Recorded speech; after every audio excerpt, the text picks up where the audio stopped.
All right, welcome to episode 9 of Miscellaneous Discussions. I am your host, Drew, alongside my co-host, Nick, who rose from the ashes. Nick, how are you doing? I rose from the ashes like a phoenix. Middle finger in the air. Holding my consensual... I'm not going to do that because this is a family show. Oh, thank you. Well, we have Sam here, our editor. Sam, how are you doing? You want to know how I'm doing? Oh, here we go again. You want to know how I'm doing? Yeah, man. Devin, cover your ears.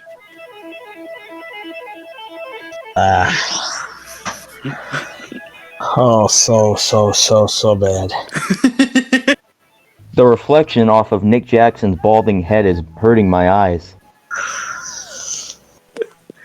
I can't see.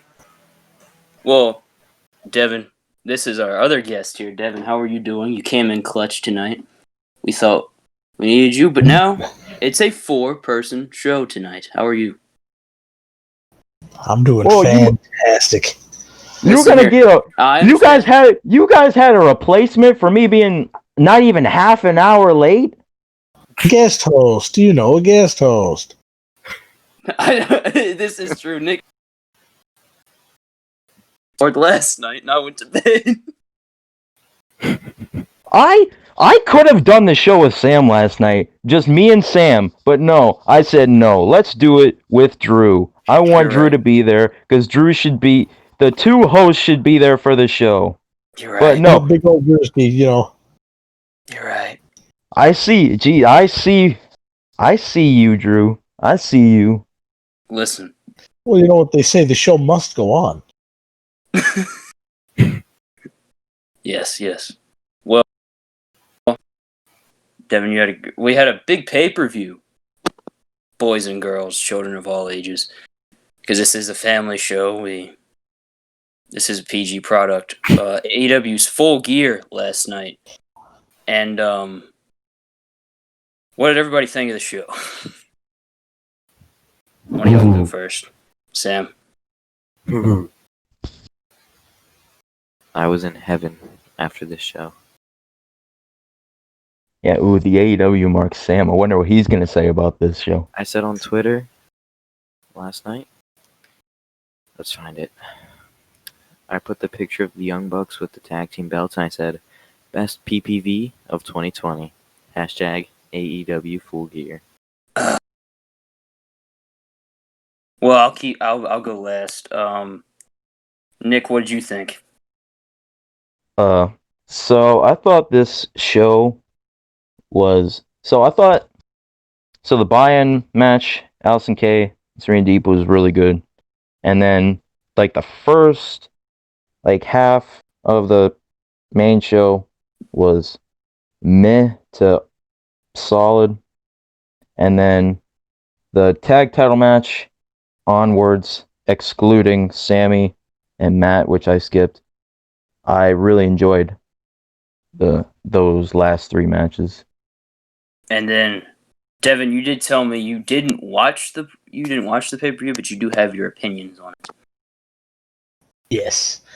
As far as the results go, for the most part, I'm happy to say that I was surprised by them. However, disappointment. Just disappointment. I'll leave it at that, and I'll get into why when we get to that.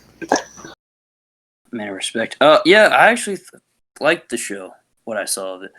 I didn't watch the buy-in. Well, I forgot the buy-in match. I'm sorry. Please forgive me. It was very good. Way better than the AEW women's title match. Oh yeah, I zoned out. I wasn't expecting anything good if Nyla Rose is involved. I'm just saying. Well, the post match was, I don't know why, but I thought it was really funny. But so yeah, I enjoyed the show. It was a pretty good. I think this was definitely AEW's best pay-per-view of 20. Well, I forgot about Revolution. I forgot about Revolution.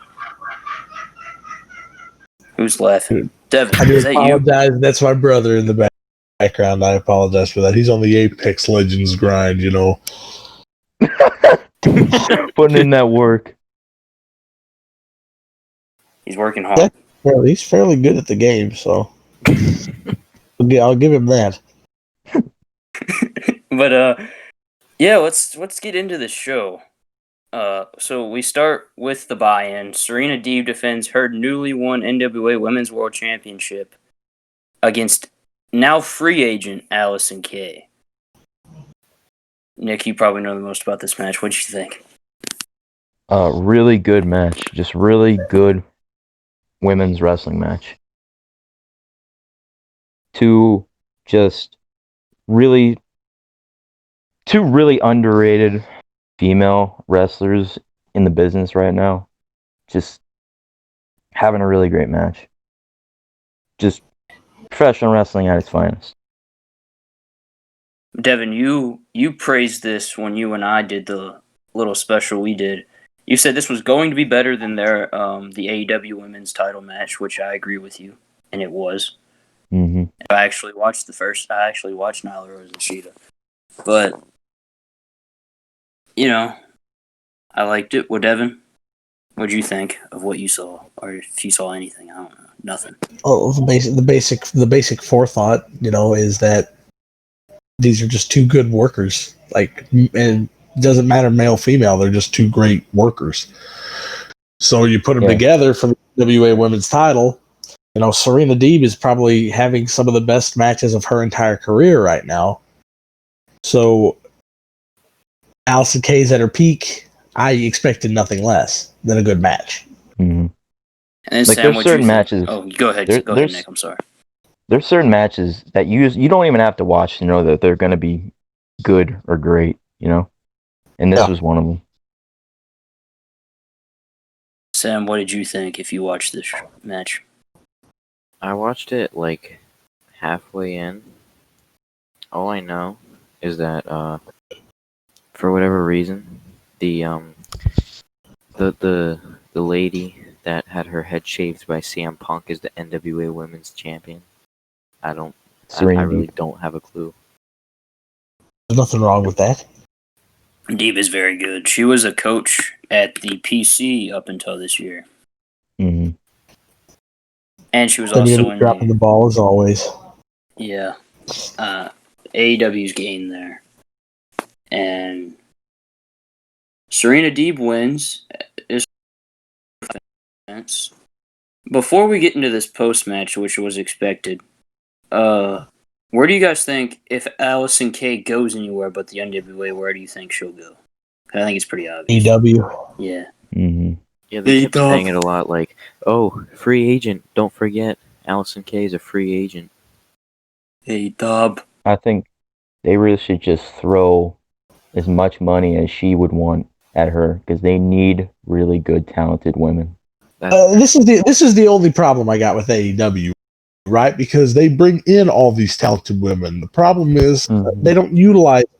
They've got Ivelisse. They've got I haven't seen Riho all year, probably because of travel issues. But yeah, they didn't do a whole heck of a lot with her when she was there, outside of just giving her the title. Like, didn't utilize her right. Weren't really using Chris Statlander up to her potential. Aren't really doing a great job with Big Swole. You got Britt Baker, who's probably the hottest heel on the roster.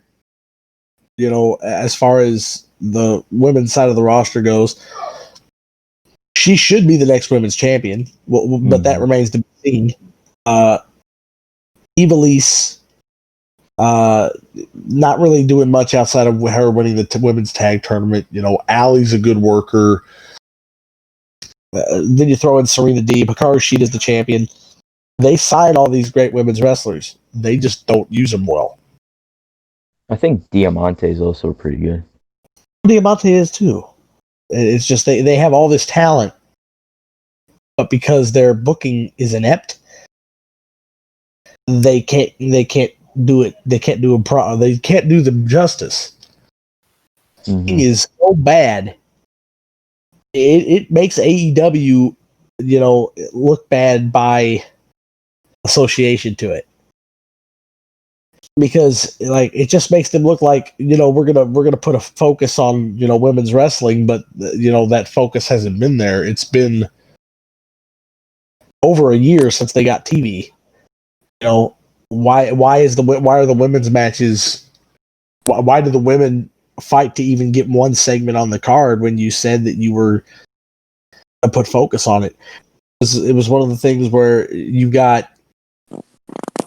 Why is it that the first time I'm hearing about Nyla Rose and Hikaru Shida happening, where was all the build to that on television? I just stop throwing matches together just to throw a match together. It's like that women's tag tournament. They're just like, oh, we're having a women's tag tournament. Oh yeah, we love women, and then it's not even on television. It's a YouTube show, and fans had to fight for it to even for the finals to be on TV. Like they don't care. And it's like if you don't care, just don't have a women's division. Don't have a women's division if you clearly do not care about it. This is the problem. It's like everybody has to have a women's division nowadays, or else you're not, or else something you're sexist or something like that. Mm-hmm. To me, you don't need a women's division. If you don't think you have room for a women's division, you don't need a women's division. Sam, what's so funny? Nothing. Oh, what I sent you? Because you compared Devin to Conrad Thompson. Something to wrestle with. Oh my god, that all was right. amazing. So we get into our opener, which I wholeheartedly knew was going to open because you got to start hot. The finals of the World Title Eliminator tournament. I almost said finals twice. Kenny Omega versus Hangman Page. I really liked this match, and I was not shocked by the result at all. I don't know anybody who was. And if you weren't expecting Kenny to win from at least 6,000 miles away, then I don't know what the hell you've been watching lately. Bro, I was pulling. I thought Wardlow was gonna win. You're dumb as paint. I really thought Sonny Kiss had a chance. No. I thought Sonny Kiss would at least last more than 15 seconds or something, whatever it was. I thought that was a pretty good booking decision, to be honest with you. That was great. That was a rare, great booking decision from AEW. It was great. Let's work. Let's have Alan Angels working for 20 minutes, but Sonny Kiss, who's actually full-time roster member from the get-go, 15 seconds. Let's go. So, what'd you guys think of this match? Great. Let the ones that saw the match discuss first. Yes. For the length that they got to use, I think it was 5 stars. They made the best out of what they could do. God. I thought this was solid. Just this is just them getting their feet warm, just sticking their toes in to what's to come in the future between these two, Yeah. But it was good. It was good. It was a good match. Devin, you got anything? Too predictable. Too predictable? Yeah. I do not like my wrestling to be too predictable. Yeah, when they announced this tournament, I said to myself, you could have just announced right now Kenny Omega is the next number 1 contender for the AEW World Title tournament, for the AEW World Title, and it would have been the exact same as having this tournament. Because everyone knew that the finals were going to be Kenny and Hangman, and that Kenny was going to win. Well, and everybody knows this is all a ploy for Kenny to beat Moxley too. Everybody knows that. Mm-hmm. It's for Kenny's redemption. But it's like, I don't like wrestling to be predictable. When it starts to be predictable, it gets very boring. And AEW's been around for their television program's been around for a little over a year, and it's already predictable. Mm-hmm. That's not good. Not a very good sign. Well, there's two different types of predictable in wrestling. Like there's predictable like this where you're like, oh God, like I can see that coming from 1,000 A miles good away. kind of predictable, I'm fine with because it's like, Yeah. well, Darby Allen, like the Darby Allen Cody stuff. Yeah, exactly. That was the good kind of predictable because, Like, because they've been building to that for ages. But yeah, like when I can see it, when you announce a tournament, and the whole point of the tournament, when you announce it, is who do you think's going to win? There's supposed to be intrigue. Who's going to get to the finals? Will there be upsets? That's the whole point of a tournament in any case or scenario. Yet when you announce the bracket, it's like, well, obviously from the people that are in it and who's getting pushed, the obvious is that it's going to be Kenny and Hangman. And since they want Kenny, it seems to me that every rumor and leak that comes out about AEW is the fact that they're pushing Kenny to the moon. Moxley the champion. It's supposed to be Kenny's redemption. It's going to be Kenny Omega. And tell me, who's cared about Kenny Omega? Like, how has Kenny Omega been? Like he hasn't been at his peak for ages. Who cares about him right now? I think that he'll. I think he'll get a good amount of his steam back when he turns heel, which I don't know if I missed anything. I think he just walked out after winning. Did he do anything to Hangman after? Like even shake his hand or anything like that?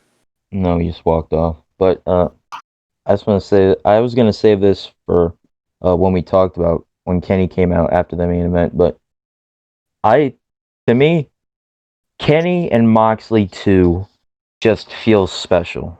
Like, I've been saying this ever since this morning. Jon Moxley and Kenny Omega could be the feud of AEW history. Like they're Rock and Austin. Because just alone by judging from their match last year at Full Gear, just pure magic. The feeling that I got from them staring down each other at the end of the show, just they feel special together. Just and the way they are. You say magic about that match from Full Gear. Like you're the first person to describe that to me as magic. I honestly don't think it was great. I don't. Oh, I man, we get some disagreement. I'm not a big fan. I'm not a big fan of super hardcore wrestling either. But it's like they did a whole bunch of stuff that didn't need to be there, and the match was okay. It wasn't great. Yeah, and I can obviously understand why someone would not like or even hate that match. But just, to me, I had never seen anything like that, at least in a major wrestling company. And just like, something like that, like if you're doing that like all the time, garbage wrestling. But like, every once in a while, like maybe once every like couple years, special. Well, you see, that's part of the reason why I didn't like Moxley initially when he got to AEW, because literally he was just wrestling the hardcore stuff. Yeah. It was like, well, they're pushing the lunatic version of Moxley to the moon over anything. Now, I don't even agree that the best feud that they're going to have is like the feud that'll define AEW is Moxley versus Omega. I honestly believe that the feud that will define moving forward as like the biggest feud program that they could possibly have for the future will be MJF versus Darby Allin. When that match happens, when that feud takes place, I don't know, but I believe that feud will be magic. Mm-hmm. Yeah, I agree with you that. take MJF and Darby Allin. They're two complete polar opposites. That gives me Darby gives off the Sting vibe. You've got MJF, who's like Ric Flair. Mm-hmm. That's the defining feud. That was WCW's biggest defining feud. That will be AEW's defining feud. AEW, they have so much talent to create so many incredible awesome feuds. It's just, man, they really got to. One of their main problems is just their booking, their mark booking. They should have a winning formula, but here's the thing: you can't cater to the marks. Mm-hmm. Do what ultimately will be best for wrestling. Mm-hmm. When nobody liked Stone Cold when he first started getting pushed. Nobody liked Bret Hart when he first started getting pushed. Nobody liked Shawn Michaels. You have to go with what you know and the talent that you know is going to be able to lead you into the future. Problem is, their sole focus right now is to make sure that the Elite looks good. Mm-hmm. Done so much damage to their roster of people right now, it's not even funny, just by making sure that the Elite are the focal point. I've said this multiple times. They've done a good job of making 3 people stars, like 3 of the young guys, into viable assets and stars. And it's not even Orange Cassidy, because Orange Cassidy is 35, 36 years old, something like that. He's an older man. They have done a great job with Darby Allin. They have done a great job with MJF. And it used to be Sammy Guevara, but they've kind of ruined that over the past several months. Mm-hmm. Really, that other third guy that you pop in there, you could argue it's Jungle Boy. You could argue you could make an argument for it should be Private Party. Wardlow, they've done an amazing job with, but that's the thing. Wardlow's the guy they didn't want to be anything more than just the heavy. Mm-hmm. Now people are behind him. Mm-hmm. When you have sure things on your roster like Jungle Boy, like Sammy Guevara, those guys need to be top priority. You need to get these guys over. But now you got Sammy Guevara losing to Matt Hardy over and over and over again. Tell me the last time Sammy Guevara won a match of any significance. Did he win? What, did he win the tag match? No, he didn't. I don't think. No, they lost. Never mind. He hasn't won a match of significance in ages. You tell me. You tell me the last time that Jungle Boy won a match. I know he beat MJF on pay-per-view sometime. But it's like you've got sure things on the roster that you can't even get right. So what makes you think that you're going to get anything else right? There are things they do well. There are things they don't do well. But the problem is, and the biggest problem is, there's too many hands in the cookie jar. Because they have like 9 different people on the booking committee, and each of them is in charge of one thing, and they don't create a coherent story because one week, they can't create a coherent narrative over the course of their program, because one week somebody will book something, the next week another person will, another person will get their hands on it, and freaking all the progress you made with that story or whatever that you're trying to tell will go away. It's like the world title feuds have been, outside of Kingston, which I completely put the success of that feud on Kingston and Moxley. Mm-hmm. The world title really hasn't done much for me. In a year of having it, it hasn't really done much. I like the majority of John Moxley's world title run has just been beating monsters. It's been meh. It's been meh. It's been a like. I'm not going to say that Lance Archer isn't viable, but to a lot of people out there, he's still just Lance Hoyt from TNA. I can't take him seriously. To have Brody Lee come in as the Exalted One and just immediately lose, even all the goodwill that you had, all the momentum you had for him, you gave to Cody. You just threw it away. Like you've got the example, MJF. Too soon for him. Like he's so green. It's too soon for him to get a world title shot. I thought they Who else is built that well. beating Kingston? It's just the match was decently well built, but MJF can talk. Problem was, you knew you weren't going to get a great match out of it. No, the thing And if I for know me, I'm not going to, go ahead. the thing for me with the MJF thing is that they built that they were building that match ever since Revolution. Like they obviously had that in their mind set. Like, okay, this is what we're gonna get to, because like MJF said the Dynamite after Revolution that he was coming after Moxley in the world title, and then their way of keeping MJF for Moxley was to just have MJF do nothing. And then just all of a sudden, oh, MJF, I don't want a world title shot. I deserve a world title shot. Okay, why? You haven't done anything.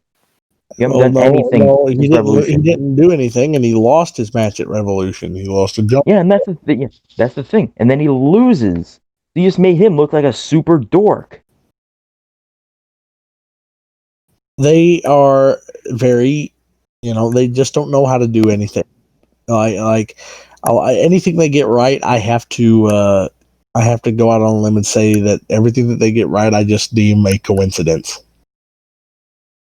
because they're really not good at it. For me, when they get something right, I give them credit. When they get something right, they really get it right. But when they get something wrong, they really get it wrong, like in the shitter. And they get a lot more things wrong than they do right, which is I get mad at the marks because AEW can do no wrong. Yeah, that's AEW's main thing with their booking is that they cater way too much to the marks. Well, I think we have one over here, Sam. Can I just say something real quick? Sure. Drew and Nick, just give the podcast to freaking Conrad Thompson over here already. This is what you guys need. Devin can have a one-man show by himself. Dude. I did have a one-man show by myself for a while.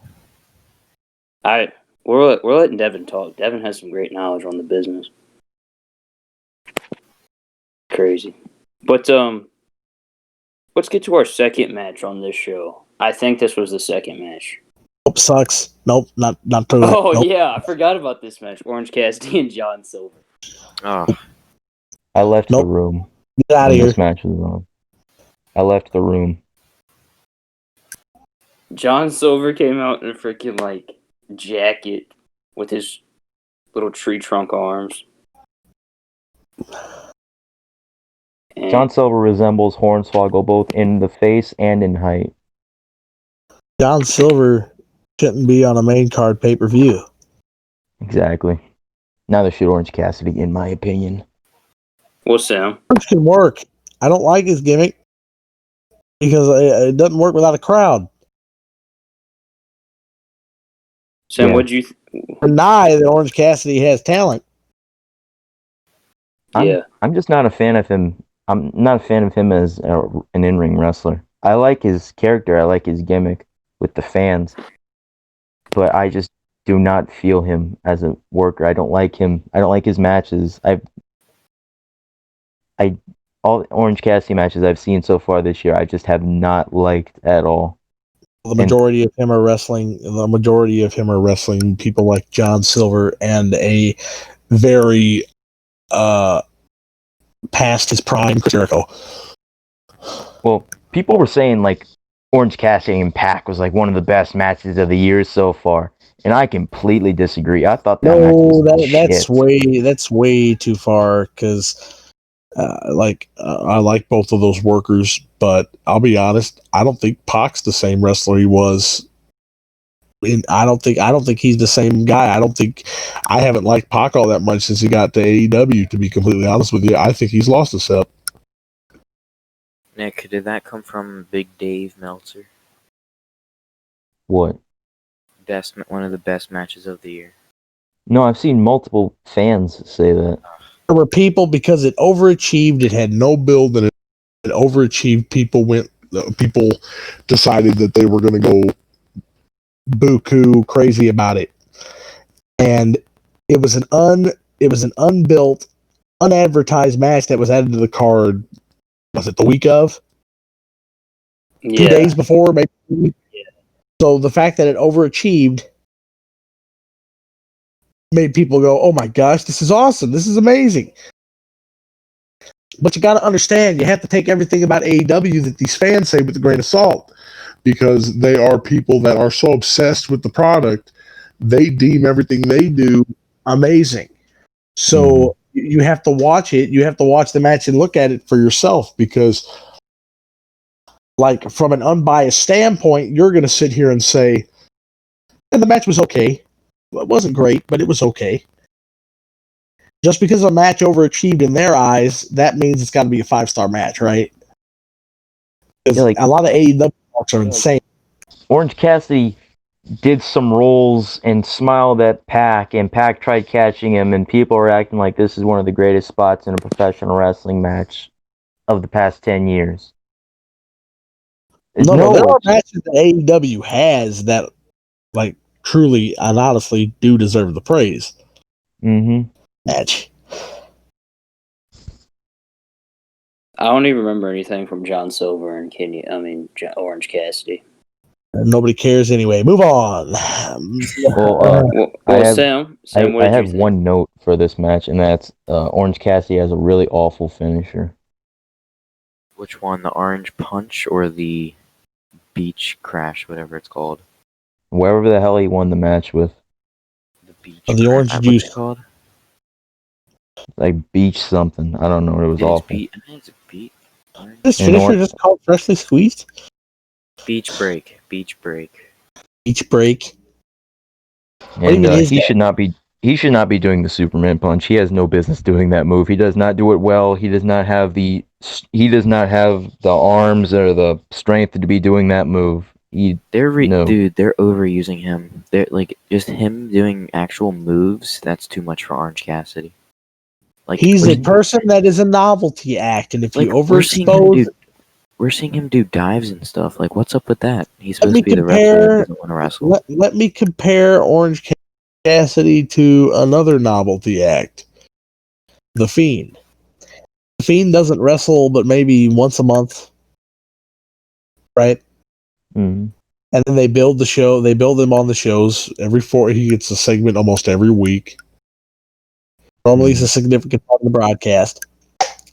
Those segments keep the Fiend fresh. He's not in the ring too much, so you don't overexpose that character. Orange Cassidy wrestles on a weekly basis, and normally wrestles for 15 minutes. Yeah. I'm not saying that's a bad thing, but with the kind of character that he has, you don't want to overexpose that character. Right. They do a great job with him at first, but then they get pushed into a corner, because you can't have him beat Jericho. The feeling is you can't have him beat Jericho and then just put him on the sidelines. But he went from beating Chris Jericho to wrestling John Silver, so you already screwed up. Mm-hmm. What, Devin? Did you really think they were going to give Orange Cassidy he worked Cody for a little bit, I guess. Worked Cody for a couple weeks, and he lost twice. Mm-hmm. Well, he went to a time limit draw the one time, but he lost the second time. And and you can't go from beating Chris Jericho to working John Silver. And I'm not saying have him work with someone on the same level as Chris Jericho. No, don't have him work with Chris Jericho, because he shouldn't be. No offense to him. No offense to Orange Cassidy, but he is not on that level of working with or beating Chris Jericho, in my opinion. He's on the level of beating the Chris Jericho we have now, but he's the legend of Chris Jericho. He's not on the level of beating Chris Jericho. He shouldn't be. Yeah. He shouldn't even touch Chris Jericho. There are guys that on the roster are so much more deserving of working and getting the rub from Chris Jericho, namely Jungle Boy or Darby Allin. But Darby Allin or Scorpio Sky, but poor Scorpio Sky, where's he been? Yeah, exactly. He has COVID. He just came back. That was fake. Well, whatever. COVID. They have ruined so many good talents that they have on their roster, man. I'm not even going to say they ruin them. They just haven't utilized them right, and it's put them behind the 8 ball on those talents. You know how how AEW makes a fresh new storyline? They just bring in new talent and just the old talent. Oh, you just go to the side now. Go to Dark or Dynamite, and you just stay there, and you're just gonna stay there for the rest of your AEW career. Too many people under contract. Exactly. I feel so bad for Too Matt many Sydal. people. Matt Sydal Matt signed with Sydal's the AEW. perfect example. Matt Sydal's the perfect example of somebody who's over at AEW and they just don't have any time for him, so he's not on television. Yeah, or Brian Pillman Jr. They bring him in just to be a fucking jobber when this kid could be the future of the wrestling business. Well, only reason Pillman's jobbing is because he's signed with MLW and he can't get out of that contract. Yeah, exactly. Just if you can't push him or use him, The problem Like is, like, you have all these guys job on Dark for exactly. 6 months, and then you sign them to a contract, and then you push them, and you expect us to take them seriously because they've been jobbing on Dark for 6 months and haven't been taken seriously for 6 months. But as soon as they get their full-time contract, we're expected to take them seriously as top competitors. It's like Will Hobbs. Will Hobbs is impressive. I'll give him that. He jobbed on Dark for about 3 or 4 months, and then got signed, then got put into a big program. He lost. I haven't seen him on TV since. It was on last night. Oh, he was there last night. Yeah, so we'll get into that when we get to Cody and Darby. But speaking of Dark, I saw that Cody Rhodes called Ricky Starks the King of Dark, and I'm like, ooh, what an accomplishment! Like Jesus, this man should not be on your fucking that's great. Ricky B Starks. show. Ricky Starks should be your TNT champion. Yeah, Ricky Starks should be cutting promos every week. Ricky Starks is to AEW like the top 3 heels in AEW should be. I'm not going to say it shouldn't be Kenny, because Kenny, especially if he brings back the cleaner, I think there's potential there for him to be the top heel. But in my opinion, the top heels right now should probably be Eddie Kingston, MJF, Ricky Starks, as far as just pure promo ability.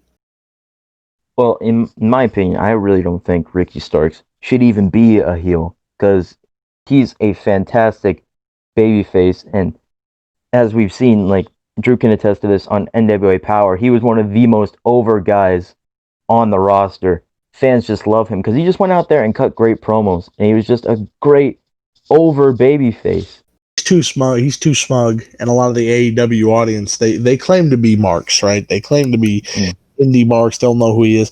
A lot of the AEW people that watch, it's just like they just don't. They're just like AEW. They're the AEW affiliate of the casual fan.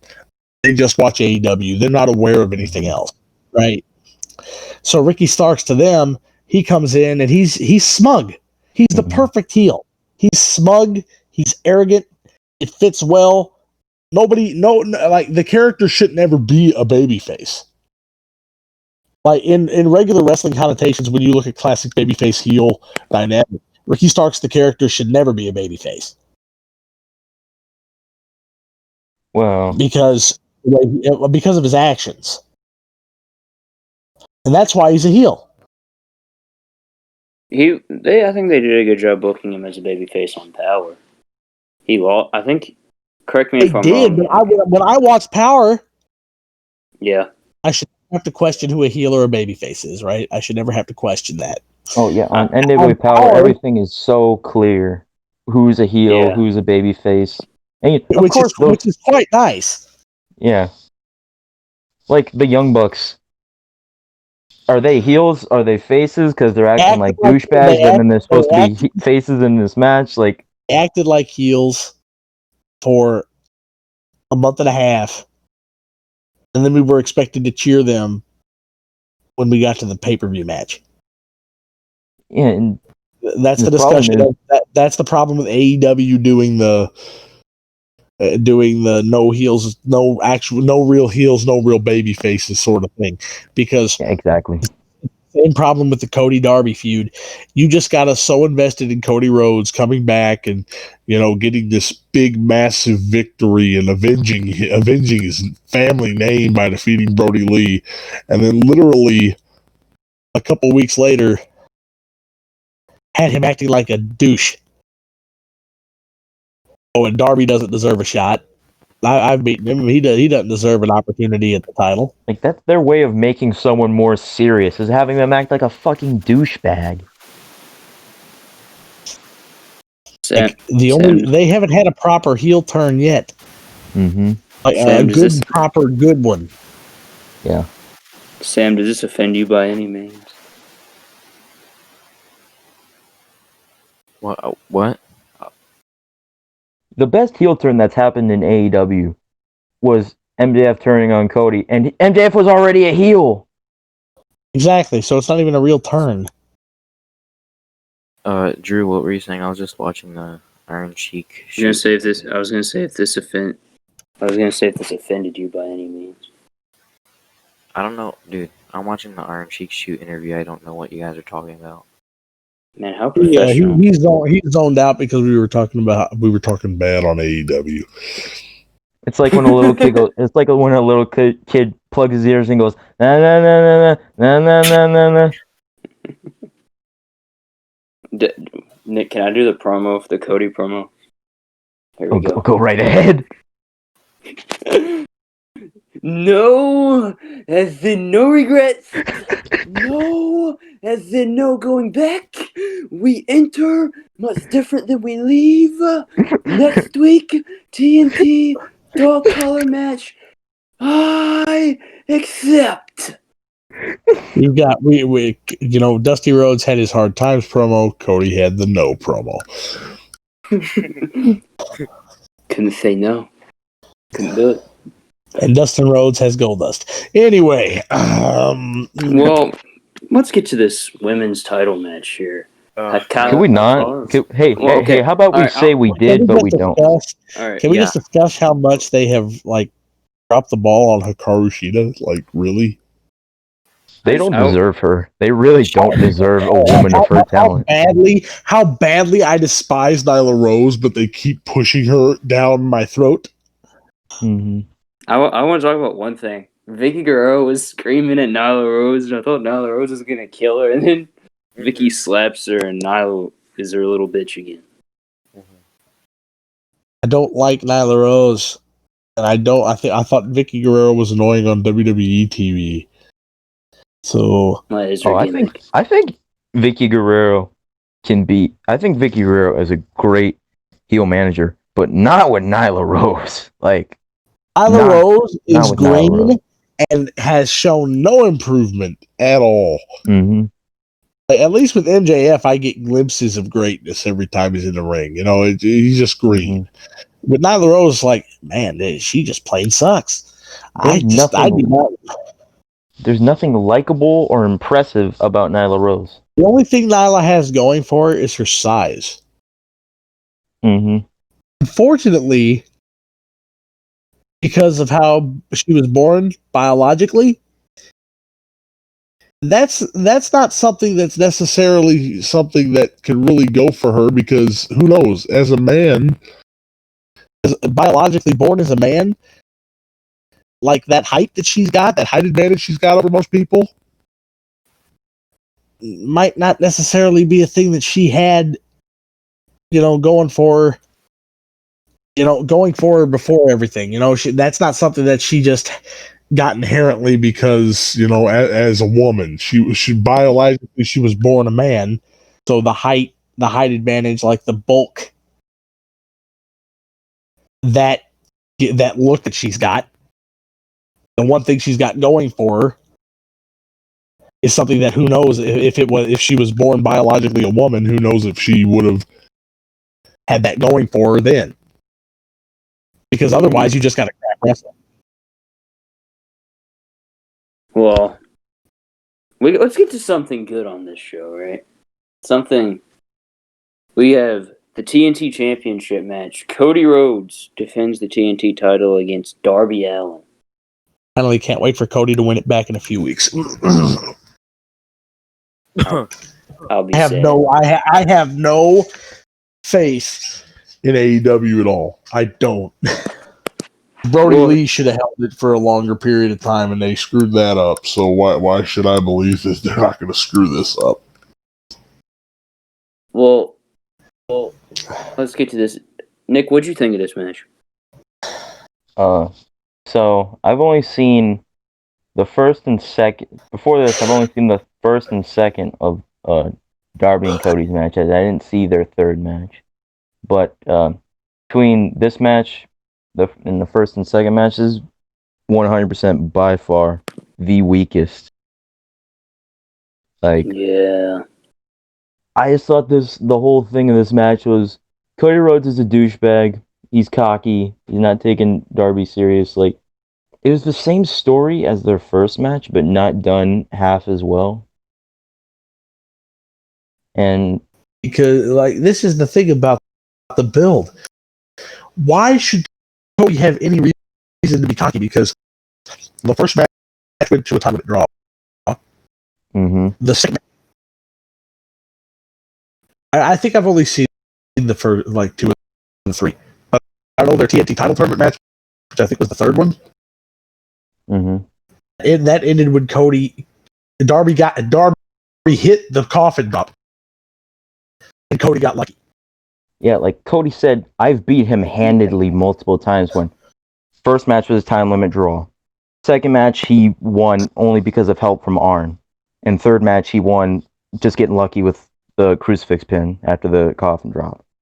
That's not handedly. That's what a heel does. That's what a heel does. That's what a heel's supposed to say. Yeah, but I don't know. But is he supposed to be a heel? Is he supposed to be a face? That's the thing. He was supposed to be the heel for this match.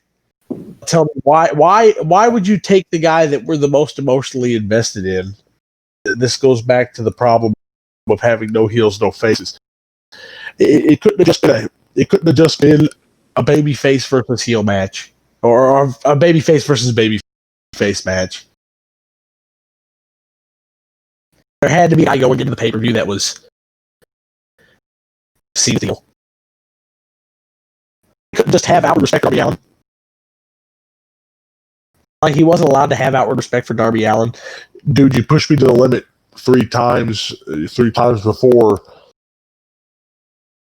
You're going to push me to the limit a 4th time, but I can promise you that the result's going to be the same. You know, but not being a jerk.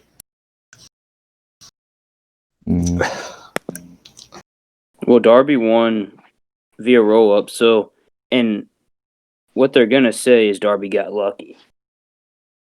Which is the problem. Because then if you wrestle them, if they continue the feud, and the match goes, if it happens again, you walk a very fine line. Darby's got to beat him again, and he's got to beat him with the coffin drop. But also, Cody just once again turned face again in the situation after the match when he handed Darby the belt and was raising his hand and put the belt on his shoulder and everything, and it was helping Darby when he got attacked by Team Taz. I don't like where they're going. Like, I don't like it at all. I don't like anything they do for the most part, honestly. Like I said, there's a lot that AEW does that they can do right. There's a heck of a lot that's wrong. I didn't even see Will Hobbs, Nick. Did he help him out when he was getting beat up? So, yeah, so Cody raises Darby's hand. Taz comes out. I love Taz, by the way. I love Taz so much. He's just great. Taz comes out, starts cutting a promo. Brian Cage and Ricky Starks, 2 guys who just are used so unbelievably bad in this company. Brian Cage should be a top guy, world fucking champion. Like, that man, his size, his athletic abilities, like, and he's just a no one at this point. That's unbelievable. And Ricky Starks, like we were saying earlier, great promo, great wrestler, great everything. And these guys are just no ones. We're with Taz, But yeah, Team Taz attacks Darby and Cody, and they're fighting in the crowd. And then they get rid of Cody, and they put Darby like through the window of a car, and they're about to like smash his arm in a car door or his head, and then Will Hobbs comes in, saves Darby with a chair, and runs Team Taz off. Well, listen, I'm not saying that I'm not high on Will Hobbs either, because I think he's got a future.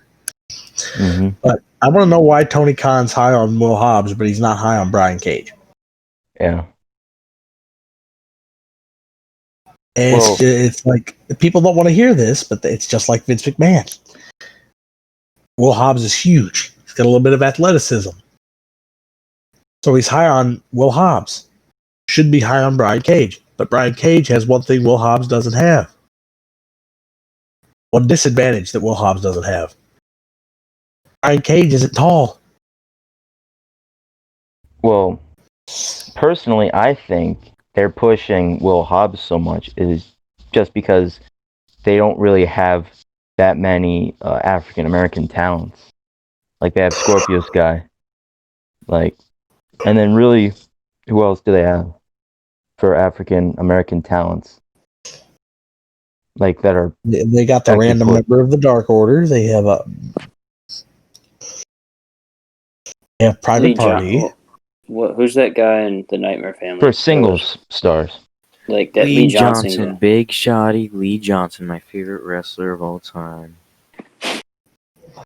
There you go. Whoa, second to Cheeseburger, of course. Cheeseburger. Well, I'm pretty sure this segment ended with Darby Allin knocked out, or at least dazed. He knocked out, laying on the hood of the car with his title.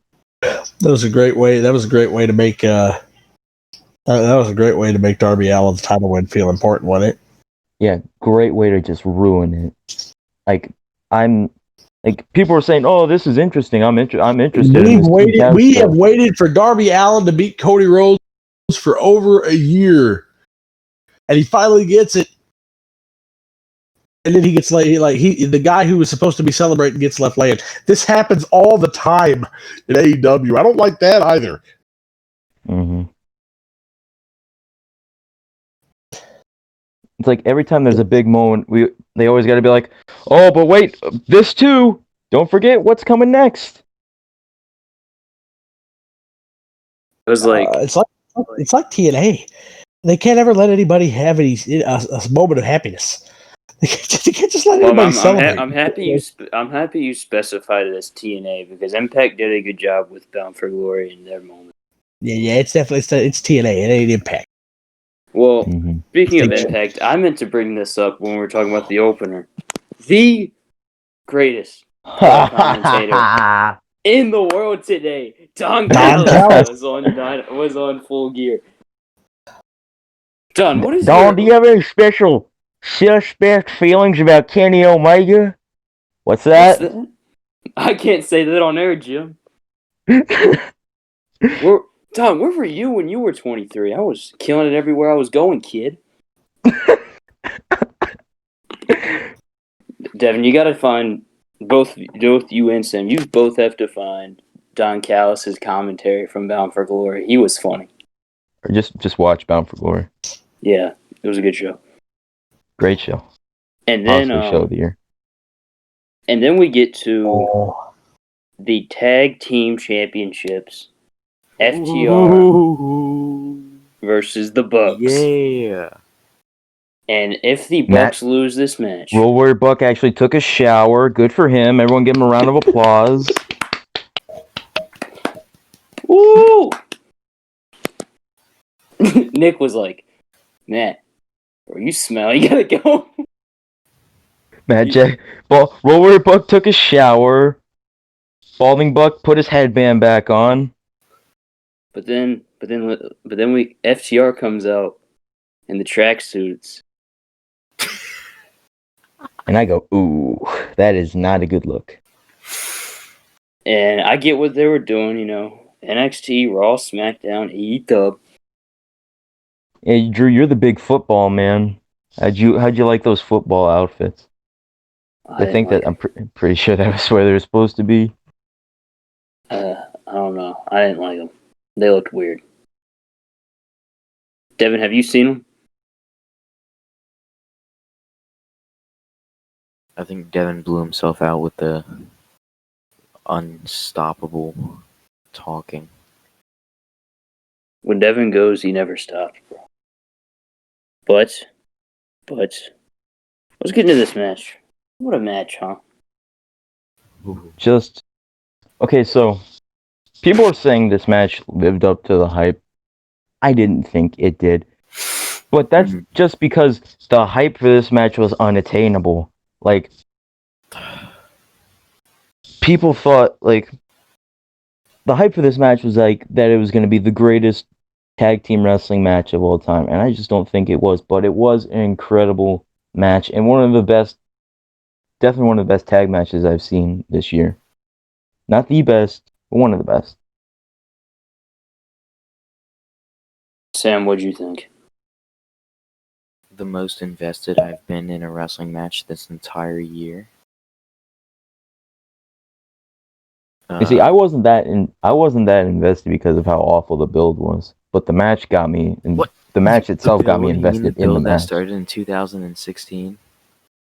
No, he's talking about the build that since they're actually both in the same company. People keep saying that, but no, the build for this match itself has been awful.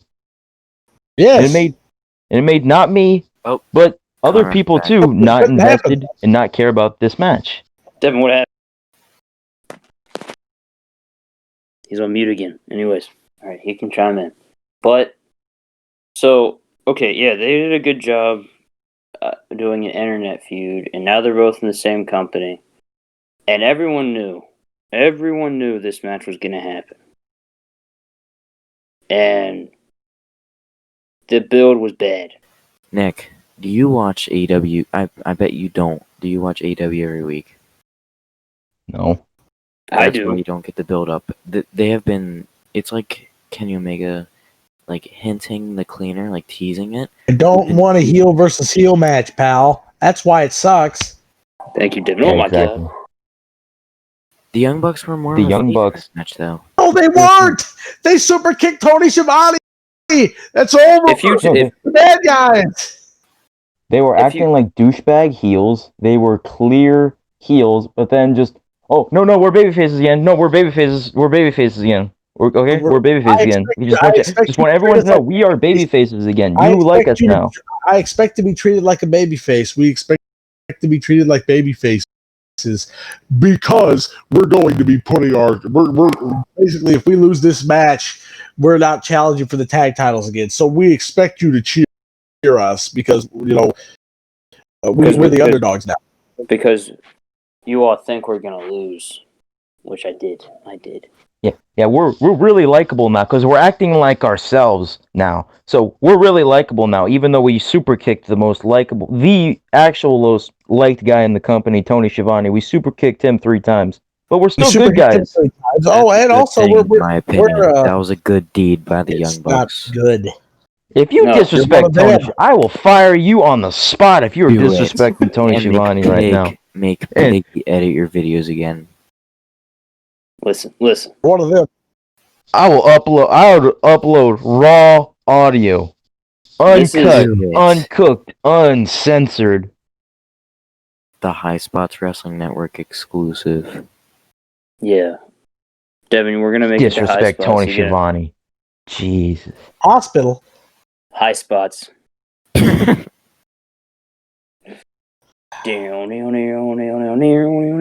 But all right, let's get to our next segment. we did I watched a little bit of the Young Bucks shoot interview from like 2010, and Matt Jackson told a story about how we were talking about how much we don't like the Bucks, and this made me not really like Matt Jackson more. He said, "All right, so he was doing a drill, and it was scoop slam, run the ropes, bounce off, elbow." And Matt Jackson decides it's a smart thing to do a fucking shooting star Oh yeah, I've press heard and that not story. do the drill. I've heard And that. PG show, Rabbit. Oh, Jesus. sorry. I apologize. But so I watched that and I was like, well, am I supposed to feel bad for you because you got heat from Super Dragon, or because like you didn't listen? Mm-hmm. Exactly. They're Like, I don't think. douchebags. They're real life douchebags. They're not And good. you know, Not and- good guys. Like they like to act like it, but they're not good people. yeah, like I don't hate go the on Young record. Bucks. Like I hate the Young Bucks. I don't hate them as wrestlers. I think they're good. They're good wrestlers. I hate them as people. And, I've gone on record. I've gone on record as saying the only person in the elite that I genuinely respect that's actually in it right now, and is an official member of the elite, not like Hangman, who is like outside looking in. The only one that I really respect is as much as I don't like to say it, is Cody. I don't think that I'd like Cody acting like a douche. There are times where he's stuff in character, but I know it's in character. Cody. Huge fan of Cody in every aspect, inside and outside of the ring. Well, Sam, back to you saying the build was good. You can have your opinion, but in my opinion, and I watch the show every week, and I usually don't fast forward. I didn't think this build was good solely because the Bucks were meaning to snap, right? Matt Jackson's not showering. I think the thing I'm thinking about really is that they kept teasing it, and everyone finally got it, and I think that was enough to me at least. Okay. Match should be good enough to sell without the build, but every match needs a story. And if it was babyface FTR versus heel Bucks, it would have been the same thing. I would have been fine with that. I don't like heel versus heel matches. Don't need to exist. They very rarely work. And when when the Bucks are heels for a month and a half, and then the week before the pay-per-view, they just happen to go babyface again. And like you're told, you need to, now you need to cheer us. I don't like being told what I have to do. That's very insulting. The best babyface turns are the ones that are natural. It's like Jeff Jarrett and TNA goes. He's a heel for several he's a heel for several years, and then he loses the title to Sting, and he comes out the next night and he says, basically he cuts this big promo about all the bad things that he's done. He goes, "You've booed me long enough. Now it's time for you to cheer me." Slap nuts. That was the babyface turn.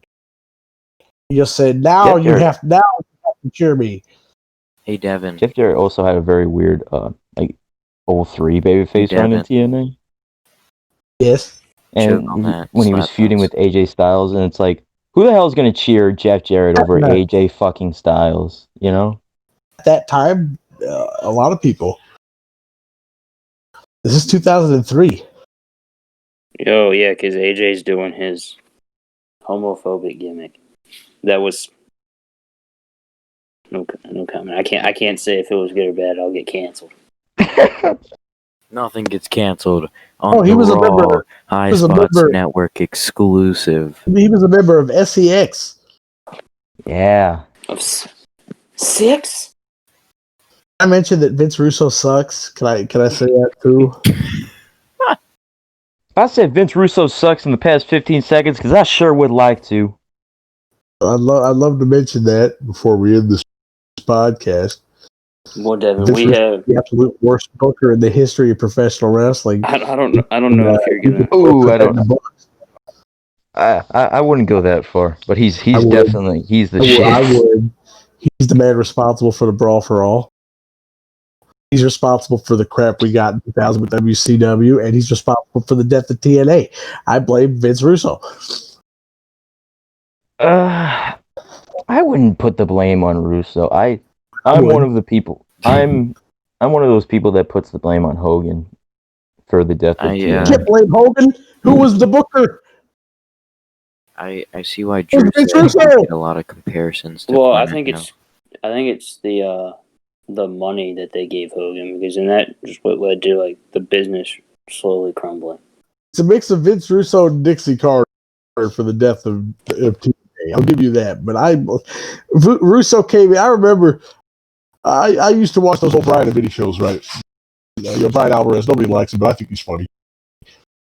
So I would sit back and watch. I would listen to the Brian and Vinny show, and they would do the TNA interviews. And the first night Vince Russo came back in 2006 was the night that they announced that Kurt Angle signed his contract, right? So Vince Russo comes back, Williams versus Jay Lethal. You'd think that'd be a good match, right? Oh, no. Vince Russo decides that he has to give Petey Williams a laxative. Oh, Jesus.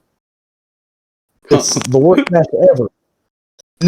And then Chris Sabin versus Low Key wrestling match. Oh, gotta insert a blow up, doll. And have Low Key stop the crap out of it. That sounds like something low key. The company people. You know, I just want to bring this up with you mentioning Petey Williams. Petey Williams, so underrated. So He invented one of the best indie moves. He invented one of the most overused moves in wrestling today. And it sucks that that's going to be his legacy. Is that one move when he was a fantastic wrestler? He was incredible in Team Canada. Here's the thing. I don't think that's a bad legacy. The problem is, if it was a protected move, it wouldn't be a bad thing to be remembered for. But everybody uses a Canadian Destroyer. I got Ricky Morton's 65-year-old behind doing it. Yeah, it's having a great finisher is not a bad legacy. I'm just saying that he should be remembered for more than that. Are you guys talking about Multi-time Scott Steiner? Oh my gosh, no. I get the joke. I get the joke too, but no. I've not seen any of Little Petey Pump, thankfully. When I say I love Petey Williams, I'm talking about leader of Team. You're not talking about Maple Leaf Muscle. Yeah, I'm talking about leader of Team Canada, awesome X Division champion. I'm talking Chikara. Arguably the best. Steiner. I know. Arguably the best. I cannot believe that Chikara was just brought up on this podcast. That's a sin. Chikara. Space Monkey is the here's best your gimmick in the world of podcast professional wrestling. I love Space Monkey. He's a great wrestler too. I like Devin Space Monkey because he's on Ethan Page's vlogs and he's hilarious on those. That's Space Monkey. I've also seen him without his mask. He's bald. I think Space Monkey might be Ethan Page's brother. I don't know. Oh no, I don't think they're brother. He travels with him and Shane Saber. Nick, I'm pretty sure. I don't know, but yeah. So the Bucks won the tag titles, and they treated it like they just won the NBA Finals. They were. You know, when the Bucks won, Sam sent in our group chat, "In your face," like. It's in your face. Day has come. Like, yeah, they won the tag titles. Like, I don't hate them. Like I said, I don't hate them as wrestlers. I hate them as people. When they stop acting like douchebags, then you can say in your face. But until then, no. When they stop being the owners of AEW, then they can be champions. How's that sound? Because ownership should never win your titles. I don't care how good they are. You don't put yourself over if you're in a position of power. Yeah, especially against FTR, the team who were like the hottest tag team in the world. I just don't like people that are part of the ownership putting themselves over, period. I don't care if it was FTR or the freaking Hybrid 2. You don't put yourself over. Yeah. What a shame that Ellico and Jack Evans are like Oh Yeah, God, they need to surprised. leave that company as soon as possible. Send them to Did you NXT. did you see when Jack Evans ate the chip and Oh yeah, I saw it. he like died? So disappointing. They would be great in the Impact tag division. Be great in Impact. I think they'd have some great matches over in NXT too. I think NXT is in dire need of tag teams. There's about Yeah. different tag teams in AEW that could go over there and be better off. AEW has, I think, legitimately like 20 tag teams. 3 teams in AEW that need to go to the WWE or Impact or anywhere else just to get out of that tag team division. List them, Devin. Number 1, List them. Hybrid 2. Mm-hmm. Number 2, Proud and Powerful. Yeah. And number 3 is Private Party. You know, the thing with Santana and Ortiz is that they're just miscast as heels. They're so much better as baby faces. I think they can work both ways. They did an Impact for a while.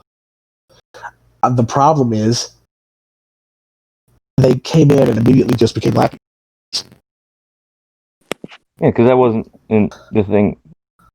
The thing is that wasn't supposed to be their spot, so that's why they've been used like that in that spot, because that wasn't supposed to be their spot. That was supposed to be Gallows and Anderson. Who are actually better. Them being an Impact is much better.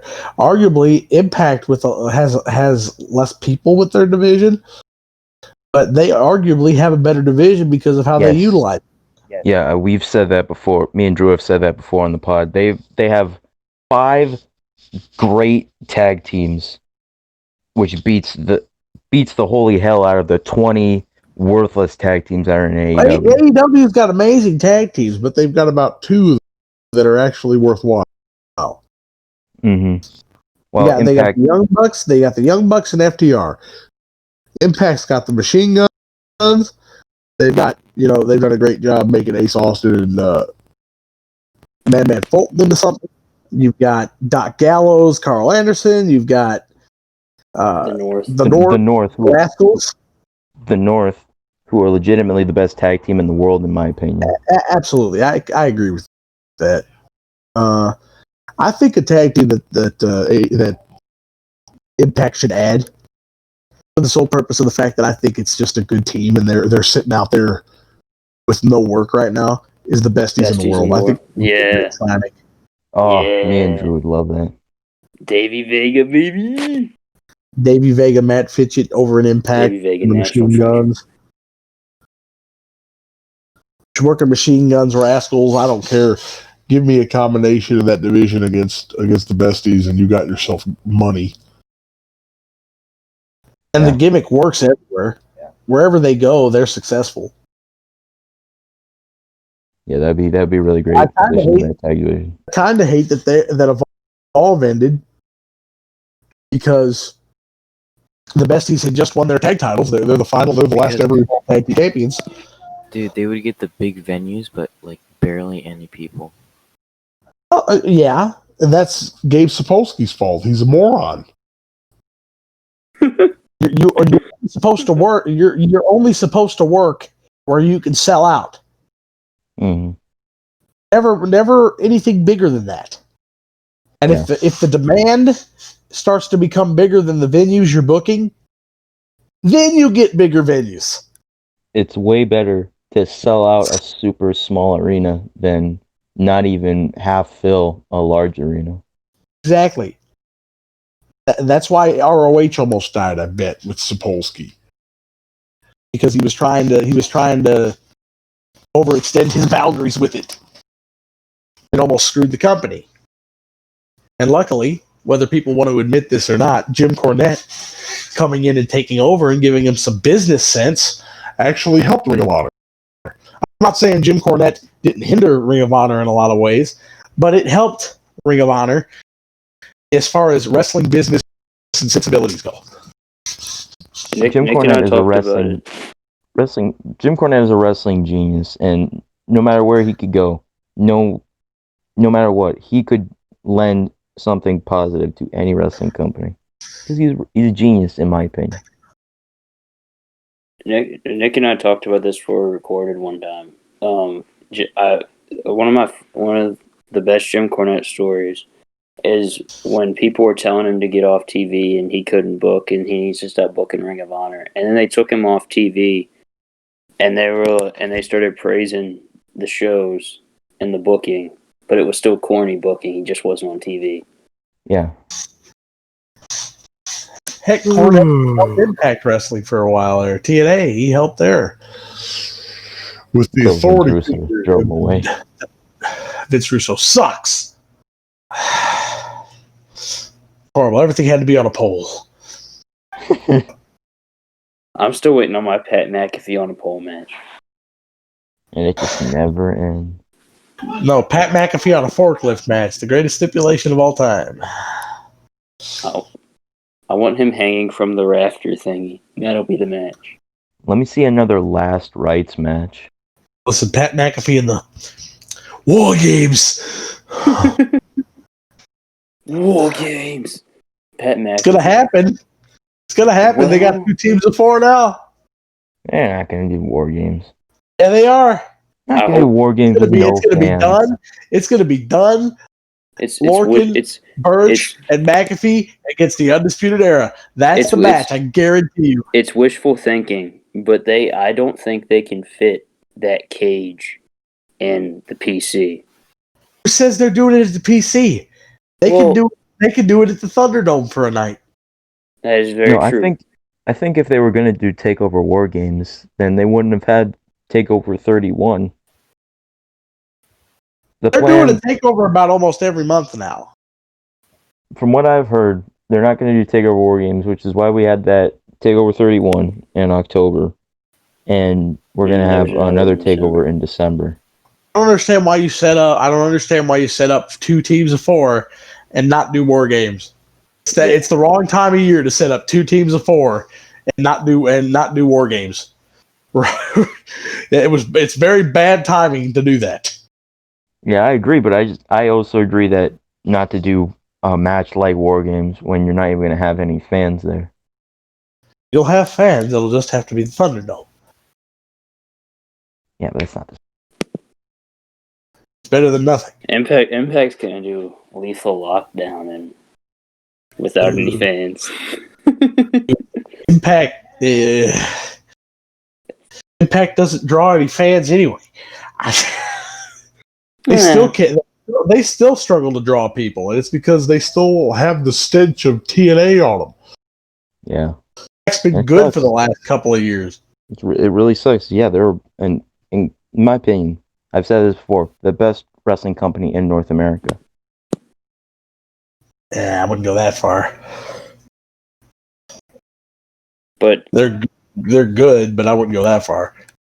Then let's get this match out of the way. The Elite Deletion.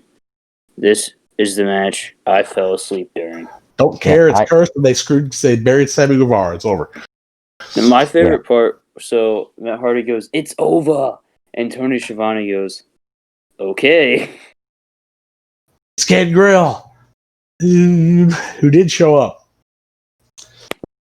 and so did the Hurricane. Also, who was this big debut they were hyping that didn't show up? It's Sting! Yeah, he wasn't there. Oh, I thought it was Sting, and he didn't. But they promised this. They promised this debut on the pay-per-view. I don't. He didn't debut on the pay-per-view, did he? I don't know. Apparently they've been teasing Sting. I haven't seen it, so I don't know. No, they were teasing him during the commercials and the lead up to. They said that a big star is coming, and then they didn't do nothing. They did jack squat. Maybe it was Will Hobbs when he showed up. Will Hobbs. It was Austin Gunn sitting in the front row. Oh, maybe it was Taz. Taz. Maybe. Just maybe. The big star that showed up was Gangrel. Oh, he did show up. But can we please never have Sammy Guevara wrestle Matt Hardy again, please? Just This can we- match, This in has my made me opinion, hate Sammy Guevara. I used to be a huge Sammy Guevara fan. Loved his vlogs. Loved him as a wrestler. Thought he was super charismatic. Loved him. Now I hate him. Devin and I can't even talked put the about blame on Sammy Guevara for 95% of what happened. I can't. Hardy Mhm. falling off and almost dying. Like that was something. That was a stump bump that they did probably 6 or 7 times before the match happened. Just the one time that it went wrong, it happened during the match. The match should have never continued, and I'm sorry if I'm skeptical about him not having a concussion because he wouldn't have been on the shelf for a month and a half, not working a match, and basically 2 months because his first match back was, and it was a cinematic. It wasn't even a real match. Like, I don't know how physical they got, but obviously with the cinematic, there's things you can do, cuts you can make. Color me skeptical, but I think Matt Hardy definitely had a concussion, don't you? Oh yeah. I think anyone with the eyes that saw it could tell. But that's the problem. Tony Khan lied about it. He lied. He lied. Anyway, can we all agree that Matt Hardy and Sammy Guevara, the worst feud in AEW history so far? By far, and I'm scared. What made That Sammy helped ruin Guevara? Sammy Guevara. That helped ruin Yeah. Sammy Guevara. You're And absolutely it ruined right. Matt Hardy. And it ruined Matt Hardy too. Like Matt Hardy should just be going to AEW. It couldn't have just been heck. Matt Hardy Jericho when they first arrived, although I'm not too keen on the match. Tell me the last time Matt Hardy and Chris Jericho had any kind of significant work in their entire careers. This is 60 plus years combined wrestling between these two men. Tell me the matches they've worked against each other one on one. I can't even name one. Yeah. Like that should have been the match. Yeah. Okay. Switch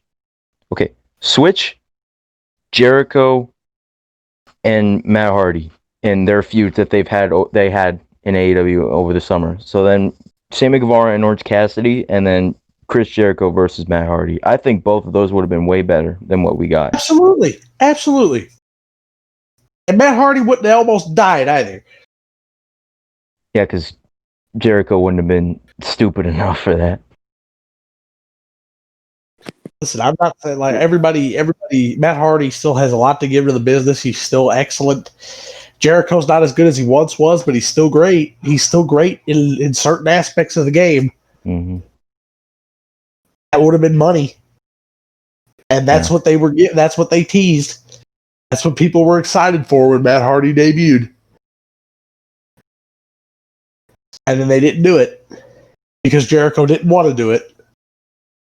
And now the work that they did to try and get Sammy Guevara over, it's like they used Jericho to try to get Orange over. It had the opposite effect. They used Matt to try to get Sammy over. It had the opposite effect. Yeah, but at least the thing with that is at least Orange Cassidy beat Chris Jericho. Yeah, but Sammy Guevara did beat Matt Hardy. He won a television match over Matt Hardy. A tables match. Tables match? Oh yeah, that awful tables match. That's one of the worst TV matches I've seen this year. Sammy Guevara and Matt Hardy never had any chemistry. But this is where AEW is stupid. If WWE saw that 2 of their wrestlers didn't have chemistry, they would have pulled the plug on the match before it even got to finish the feud. Immediately. They would have just stopped working. Immediately, yeah. AEW had the feud go for 4 months. That's what WWE does live events. 4 months. They had this feud go from, what was it?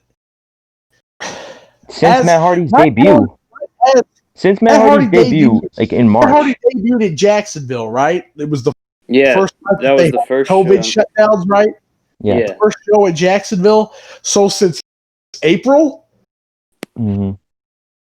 Maybe March? Yeah, it was March. Yeah, March. Since like March.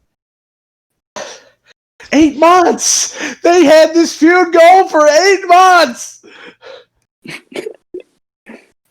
Yeah, it's awful. They spent a whole year screwing Sammy Guevara! Why did Sammy Guevara snap, too? he started burning pictures and shit. Oh, I don't even want to think about it. All right.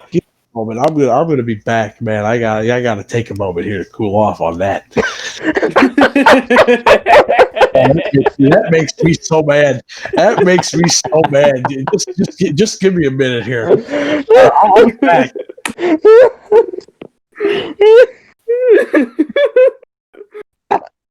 What a first in history. I'm so pissed off. I gotta take a break. I'm surprised I wasn't the first one to take an I'm pissed off break. I didn't think it was gonna be Devin. Devin, jeez. Oh. But I don't know why. I'm still confused why Sammy Guevara snapped. Like okay, you fell into a crash pad. You know that'll make me snap. And I fell. I'm gonna kill somebody. I landed on this really big pillow, this really fake looking spot. I'm mad now. Oh, you done it now. He goes, motherfucker, it's so personal. It was me, Matt. Was there ever any doubt? It was wishful Motherfucker, Matt, thinking, it's Sammy. so personal. Matt, I'm gonna kill you. Did you hear Jim Cornette's theory? Jim Cornette's theory is Rebby's guys trying to kill Matt Hardy, and that's why they keep working. Oh, when I saw Rebby's guy, I'm like, boo, boo, boo. And I forgot who it was. Some dude said on Instagram in like January when the rumors of Matt leaving like started to skyrocket, and he was like, AEW can have Matt Hardy because then you get Rebby Hardy and all the stuff she does, and then guess what? He warned us, didn't he? I don't even remember. What did Rebby do when Matt was in WWE besides the Ashley stuff? All I remember Rebby's guy ever doing while Matt was in WWE was just complain constantly on Twitter. Oh yeah, she was talking about how he deserved so much better in WWE, but they were okay. He did his broken gimmick. It wasn't as good as it was probably gonna be. I didn't think it was gonna be great in WWE. Woken Matt Hardy was the shits. Just come out and say it, Drew. Yeah, it was bad. And I mean, as the Hardy Boys, he got one last tag title run. You know, Jeff's limb knee just and Mitch Bennett ruined it. Oh, I forgot about that. When we get into SmackDown, that's gonna be the big thing. Like, Michael Cole looked so scared when that interview started, and I didn't know what was going on because I wasn't listening. And it just cues to Lars Sullivan with no shirt, and I'm like, what is he doing? Yeah, I go, Mitch, put a shirt on. By the way, I really don't think we're gonna get into much outside of getting full gear tonight. That's fine. There was I really don't remember anything from Raw besides AJ Styles having a meltdown. I thought that was hilarious. Why can't you just get along? Why can't you just get along? I got Strowman on the team, baby. He did a live with the Spanish Instagram, and one of the questions was, "Will Bray get on the team?" He goes, "No, he's a little weird. He's a little out there." I was watching it, and then you sent it to me after. Eric Young did a live yesterday. He didn't know what he was doing. Is there still people watching this? Oh, there's you. See, there's one person in here. Vanilla Midget. How you doing, man? He didn't see my name. Then he was sitting there. He put it on. He had his Titans face mask. And some dude gets a WWE 8x10, and he's looking down at it. He goes, you know what he's saying. He's like, fuck this. He's getting the pen ready. Signs it. He definitely didn't know what he was doing. It was funny. He some had some kid came dude up set to it him. up. Yeah. Some kid came up to him, and he's like, "Who's that?" And the kid's like, "Eric Young." And Eric Young goes, "He looks weird." He looks weird now. Man, I wonder if Devin like must have gave himself an anxiety attack or something. It made him so mad. Yeah, just gonna say this right now. After Full Gear, we're going to we're just gonna talk about the things we actually wanted to talk about for Raw, Impact, NXT, and then SmackDown. Yeah. There was. Well, SmackDown was an alright show. SmackDown been consistently solid past couple weeks. I'm liking it. Unlike the motherfuckers on the USA Network. Not named NXT. Consistently shit. Yeah. Well, I mean, NXT, it seems like they've stopped worried about what the competition's doing. Which, if they did, great. Because when they do their own show, it shows how good the show can be. Oh, and NXT. Excuse me. NXT's been solid. Consistently solid. You know who the difference maker was? Pat Who's that? McAfee. We got something big cooking. Oh, that just blows my mind. Devin, Oh, you that just blows Devin my had a mind. meltdown. 8 months. 8 months. He had to go outside, take a walk, maybe get a sip of water, cool down. Oh, good lord. Devin, 8 what's months. wrong? 8 months. 8 months of consistently awful television. That off of my screen, never do it again. Well, let's just get into our next match. And I didn't see this, so I can't comment. Chris Jericho versus MJF co-main evented. I was very shocked. I heard it was good. They had a great match. MJF, it's MJF and Jericho. Sucks. Well, No, I'm kidding. I'm sure the match was okay. No, I really went into it expecting not a great match at all because Jericho, ever since he's joined AEW, has just put on no great matches in my opinion. And then MJF, his in-ring work isn't his strong suit, so I really wasn't expecting a great match here at all. But they did. They put on a really great professional wrestling match. How's the pace? It was good. Jericho worked as a babyface, which made him just 1,000 times better than he's been his entire AEW career. Like, he was just doing all of his old Chris Jericho awesome shit, and the pace was fast. Well, not fast, it was a good pace. Not the usual Chris Jericho super boring, slow AEW match. Good. It was a good pace. Jericho worked as the babyface. MJF worked as the heel, obviously.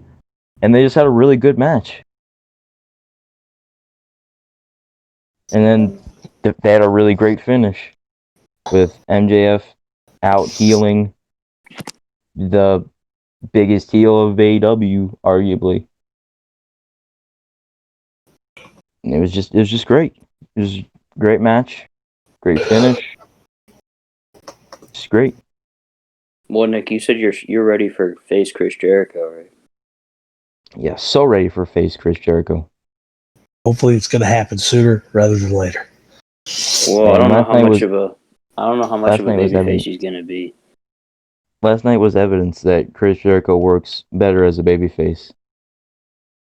Like, in terms of character, he's better as a heel, but in terms of in-ring work, it's just so much better as a face. Because he actually in his career, he was a better heel. However, too likable. Yeah. Which is ultimately why he's a better babyface. Yeah, okay. Here's my opinion. He's a way better character, or not. He's a better character as a heel than a face. But his in-ring work is so much better when he's a face than when he's a heel, that overall he's a better baby face than heel.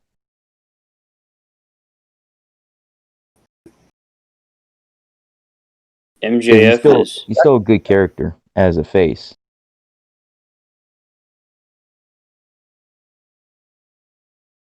Was Devin going to say something? I heard him talk.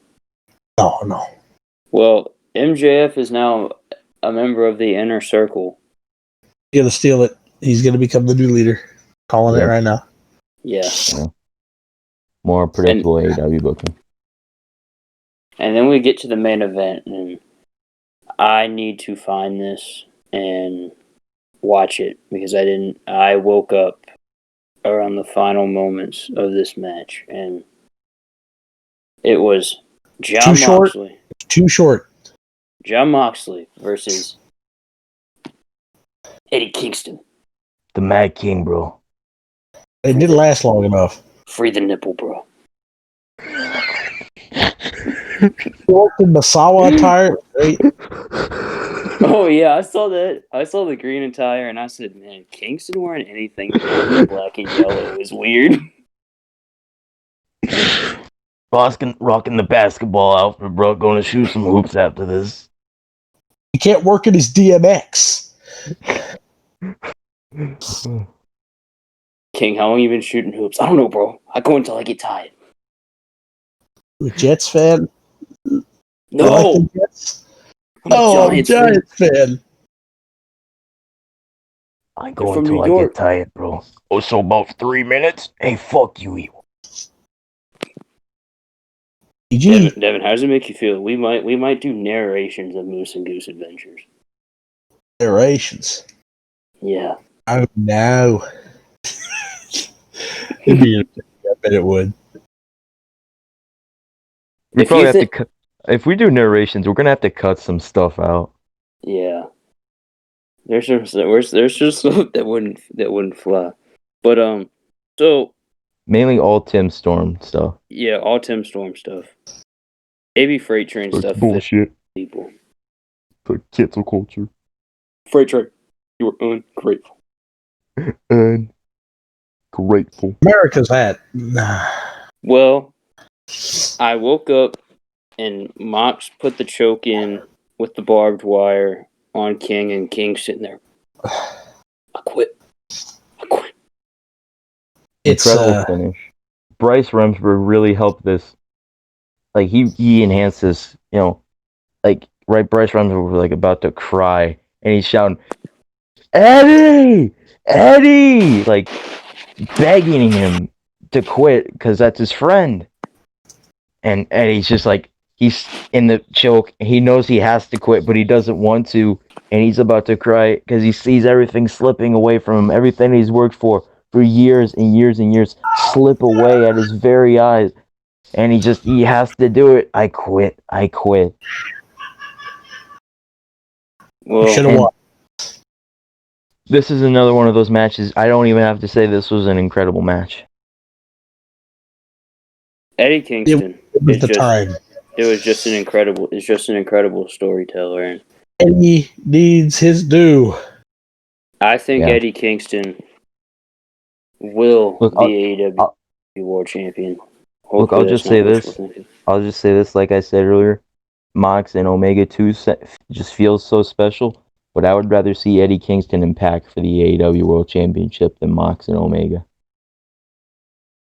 I won't see Jon Moxley and Kenny Omega ever work again, but that could just be me. But that was AEW full gear. I thought it was a good show. Great main event. Surprisingly great match between MJF and Jericho. And then a great tag team title match. And then a great pre-show match. Everything else, meh to solid, like I said earlier. Overall, way better than All Out, I would say. Oh, yeah. All Out was very disappointing. But, Devin, Nick, we're going to get into the stuff that I think we're going to highlight the weekly shows this week just because Now, let's just go through. Let's just go through what we want to talk about. Yeah, Like that's stuff like that's we're what actually I mean. excited to talk about. All right, so on Monday Night Raw, let's talk about. This was like 20 minutes in, right? The AJ Styles stuff. Why can't you guys just get along? About an hour in, I thought. Was it? Yeah. 20 minutes in was the guitar on a pool match. Amen. Amen. Amen. Hallelujah. Devin, have you listened to Elias's album? Oh. You need to listen to it. It's actually very good. Well, just listen to Amen. That's the only song worth listening to. But Jeff Hardy won the guitar on a pole match, for anybody wondering. Elias. Yes. That's going to catapult him to the main event. And I said, man, he's not even going to win this feud. So then we get to AJ Styles. He is the team captain of Monday Night Raw at Survivor Series. And Sheamus and Keith Lee don't want to call him team captain. Or Captain AJ. Captain Garbage is just that. Garbage. I think AJ makes it work. He's funny. Oh, what does it matter? But it's perfect for heels. Yeah. I don't care. It doesn't matter. I think it's well, that's fair. I get it. And It'd be different if he went off after Survivor Series and continued to call himself the team captain, but I know it's only going to last a month. Oh, like Alicia Fox did back in 2017? Yeah, I'd be absolutely fine with that if the gimmick were to last more than a month. Well, you want AJ to come out with the captain hat?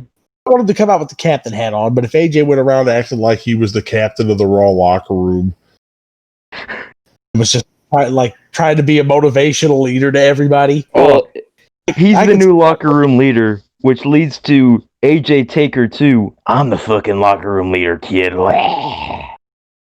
He's gonna. No, Undertaker's retired. The big payoff to the Undertaker style stuff is Undertaker choke slamming him at Survivor Series to retire. That's the payoff. Just watch, that's what they're teasing for Survivor Series. Man, that really is what's gonna happen. I guarantee he's either gonna choke slam AJ or he's gonna choke slam Elias. Because they always put Elias in that spot too. I'm gonna guess it's Elias then. Elias. Well, Devin, why can't you just get along? I don't know. Well, ask Elias.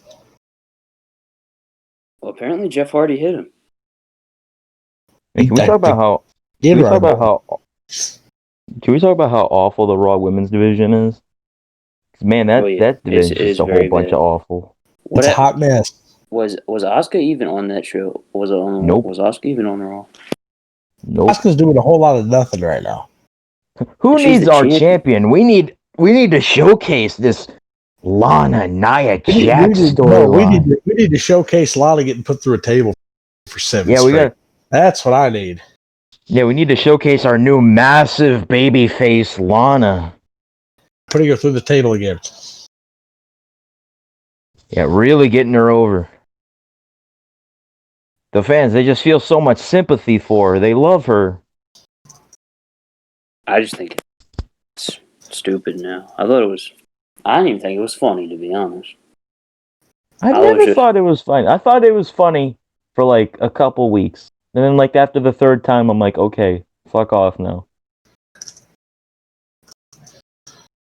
Oh yeah, the Fiend and Alexa Bliss took it too far. They said fuck and shit during the Firefly Funhouse. That was PG. Put it in the swear jar. Yowie, wowie. That was funny. That was really funny. You know what was not funny though? I didn't really care for the awful Alexa end Bliss to that fruit roll-up tongue. Yeah, the awful end to that was not funny. As long as Alexa Bliss gets her mask, it's gonna be fine. Yeah, I'm just excited to see the final product of this Fiend Alexa thing because like these developing stages are awful. It's something. It's something. I'll go with that. It's something. You know what's not awful though? The Hurt Business. Man, these guys are just incredible. Cedric Alexander, baby. He's the one. We in the Hurt Business. You kidding me? Bobby. You know, I heard Bobby from our good friend Lana that Bobby only the last 8 seconds. So in my notes for Raw, I got love the Hurt Business, hate the New Day. I don't feel the New Day at all anymore. I genuinely dislike them a lot. You need Big E, man. I just don't want to see them anymore. I think the Hurt Business are going to take the titles before Survivor Series. I hope at least. And yeah, Give me that's all. Cedric and Shelton versus the Street Profits. I'm down for that. Yes, sir. Yes, sir. And you know, before this year started, who would have thought the MVP would be one of the best talents in wrestling of the year? Who knew the MVP was going to get a WWE? I didn't. I It's like this man has saved. Yeah, I can't put MVP. I can't make MVP a candidate for Wrestler of the Year when he doesn't win, like ever. I wouldn't Not even say wrestler of the year, but like one of the best people. Like yeah, this man like has he's saved. done a lot. He's One of the most influential people in the business. He's revitalized his career and saved 3 other careers, and I just wish he goes could've done out the there same and for cuts. Ricochet. Where's Apollo Oh. Crews at? He's on SmackDown. What's he doing over there? What? No. What? No. You Nothing. have no evidence of that, Drew. Apollo. Yeah, I'm gonna get it. What's Tucker doing? Oh, let's get into Tucker, please. Can we talk Oh. about this? Can we talk about this, please? Fucking jobber. I didn't even notice it was Tucker night. I'm being honest. So He went from turning heel one week, seeming like he was going to set up for something good, to jobbing to Ricochet in less than 3 minutes. That was ridiculous. and then He they said, "We got beat something up. big cooking, pal." Nope. Then they got Retribution coming out, and Ricochet was so funny. So Ali's doing his little quote, and Ricochet goes, "Why are you doing this?" No deed goes unpunished or whatever. It's like no. Wait, Drew. What did you call the leader of Retribution? Oh, it's Mustafa. Mustafa Ali. He Why, was on why are they calling him Mustafa now? It's Mustafa. because it sounds evil.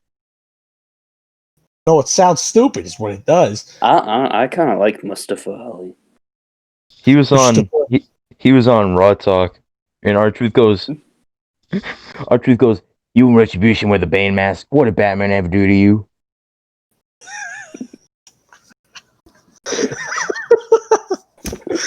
Oh man, I hate Raw so much. It's so bad. He's incredible. R-Truth is hilarious. Devin hates Raw because Dominic Dijakovic is in a mask and bald. T-Bar. His name's T-Bar. Devin, you said on the special, you said you have 4 good to great wrestlers and Dio Madden. Yeah, I did say that.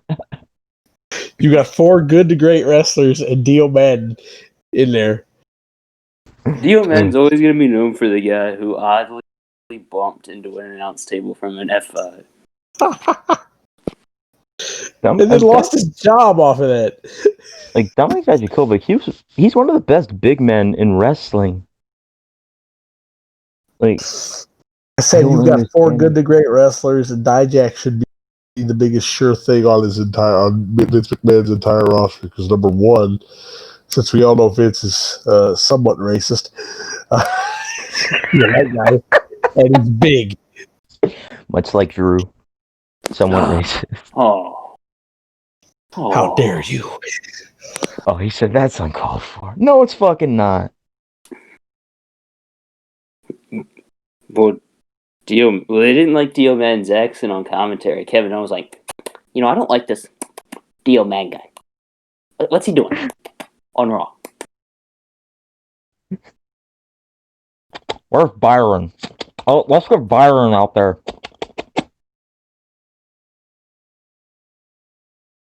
Then we've got Shane Thorne, which, okay, you know what? This is probably the most Shane One Thorne's half of the gonna most do on the roster. underutilized tag team in NXT history.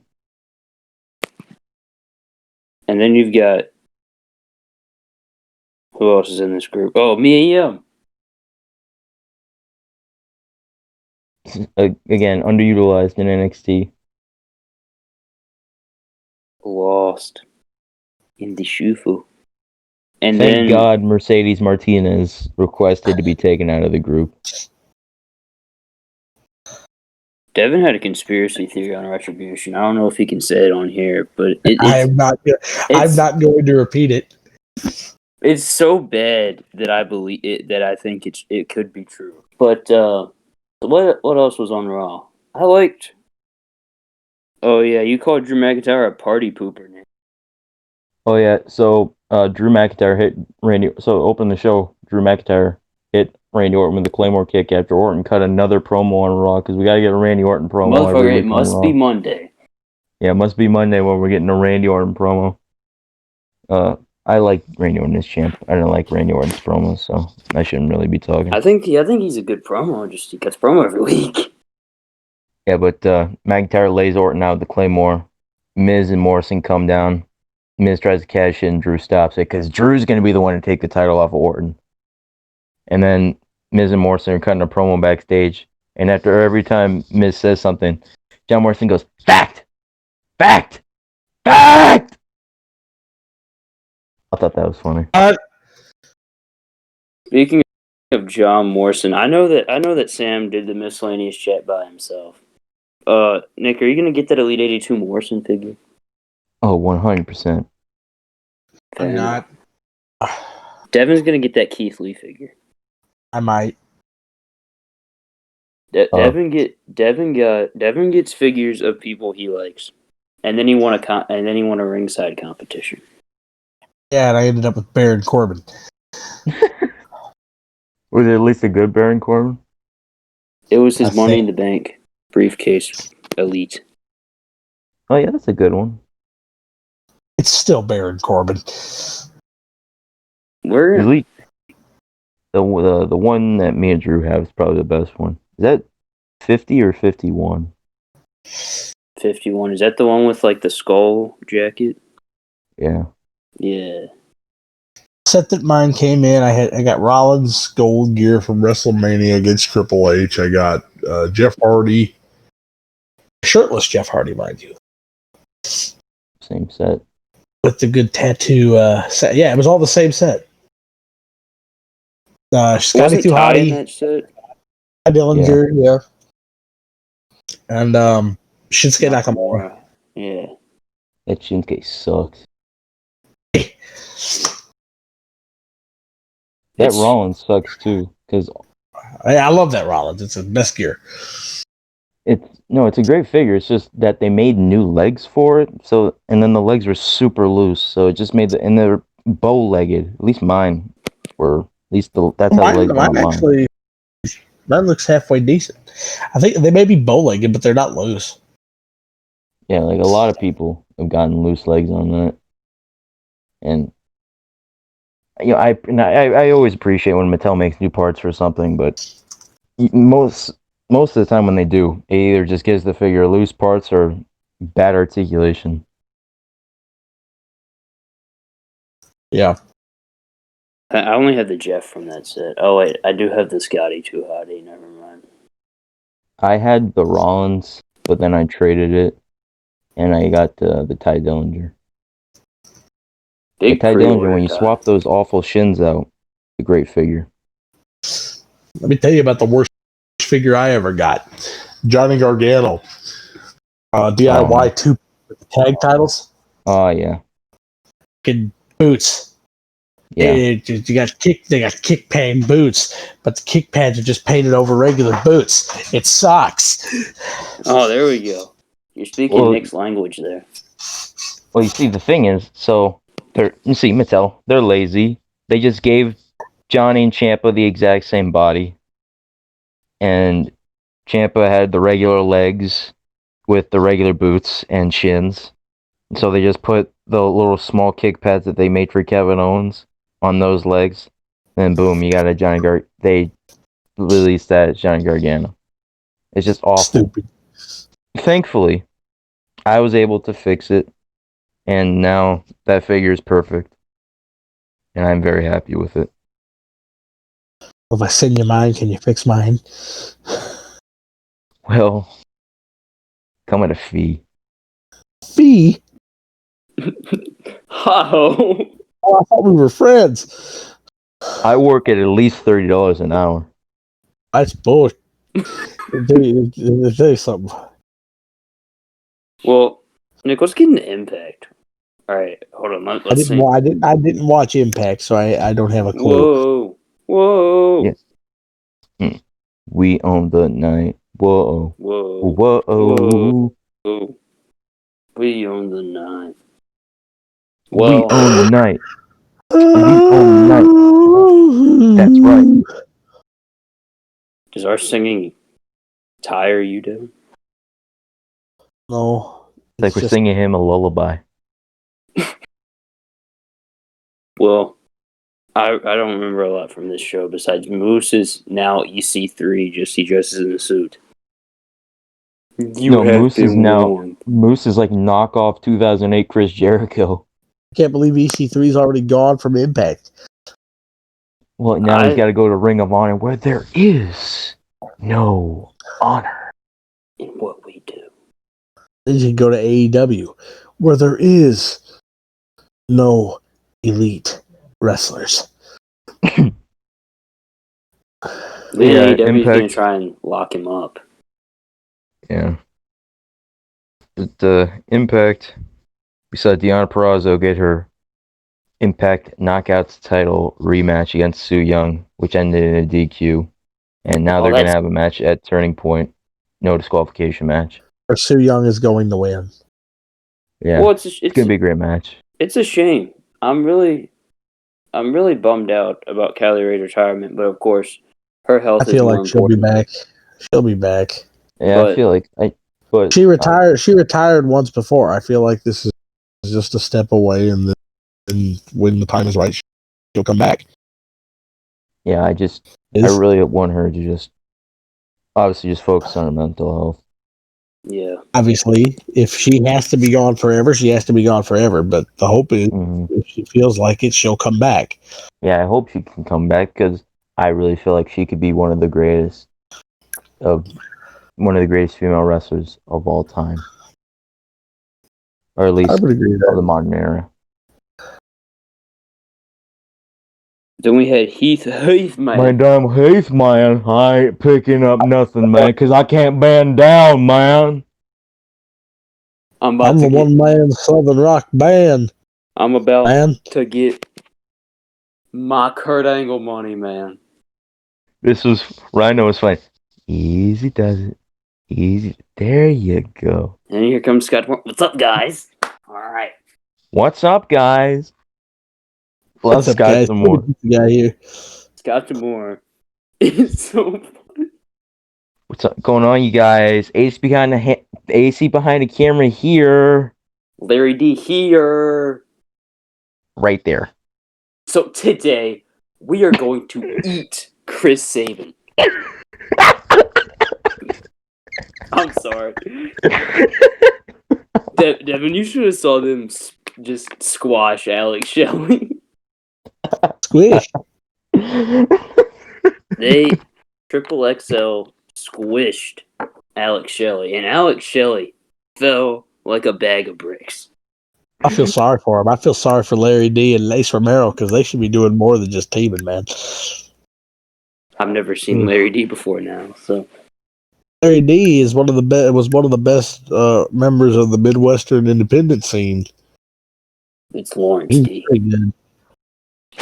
Yeah, His was he name's Lawrence? Larry. I Was don't he care what they call him in there. It's just like Jake something being Jake Dieter, or cousin. Cousin Jake? Cousin Jakey. He's he wanted to date Susie, but she had the runs. Because she got fucking dating advice from Alicia Edwards, who you can't handle. Impact is something else. What you want to bet they still end up together? And, Lawrence D trying to get a piece of Rosemary, Well, that's another thing we gotta talk about. The investigation of who shot Johnny Bravo started. But guess what? I already cracked the case when I interviewed Skeeter. I knew that motherfucker shot Johnny Bravo. Yeah, man. It was definitely Skeeter, because that dude said he would shoot Johnny Bravo if he had the opportunity. We always knew. Yeah, man. He was like, I guess I'd shoot him. And I said, thank you, Skeeter. You just cracked my case. But Tommy Dreamer. We gotta get Sherlock Dreamer on the case. We're gonna put that SOB in charge. Oh, yeah. Well, he narrowed it down to like 10 suspects, and it was pretty much everybody from the wedding, or from Russell House, except for, Hernandez. And Hernandez not in there. Well, Father James Mitchell. Hernandez is the safest option to who shot Bravo, but I don't think it was Hernandez. You know who I Can we think talk about it how was? bad Hernandez is being used in Impact right now? Yes. He's old. Yeah, he's old, but he's fucking Hernandez. He's one of the best that's ever been in TNA. Super Max. It's because Russo didn't know how to book him. Exactly. It's because Russo sucks. It's that corny story that he wanted Hernandez and Sting to have like Drew, you can't tell that story. That story's way too convoluted. Way too complicated Yeah, to tell don't on this even remember. podcast. He wanted Hernandez and Sting to wrestle, but Hernandez to beat Sting. He wanted or something like that. But Sting had a title shot going to something. I can't remember exactly what it was. And then Eric Young laid them both out With a damn baseball bat. Eric Young is coming off being a dope. Well, now he's not a dope now. Anyone who doesn't know the story we're talking about, just go look it up on YouTube. And there's like a 20-minute video of Cornette explaining the whole story. About an hour long. I'm pretty sure that's when Corny like almost quit too. I'm sure. And what else? Just give it a little bit of time. Turn on the radio. And then what else was on this show? We had with Heath injured, Scottimore said that if Heath's gonna have to wait on his contract. So, oh Jesus, when can we finally just see the end of this Heath contract business? Because that would allow it to end. Why is Scott such a douche to Heath, man? Is he gonna be a dick? Whoa. Bogo. Heath, man, I ain't picking up nothing. Let's talk about Rich Swann, Eddie Edwards being marks for Eddie Edwards' theme song, which I completely understand and agree with. I'm taking back what's mine. You can't hold me down. I am the fire. Whoa. Well, Sammy Callahan's theme song is great too. They used that. Yeah, they used it for Shotzi Blackheart before she went to Evolve. But then they also used it for WWE Elimination Chamber 2018, I think. I'm starting to see a trend with WWE they use all the cheap songs Impact uses. Like they use New Kings, their old intro theme, for a Raw commercial. I texted Nick and I was like, they think they got me. They think I fell off the tow truck yesterday.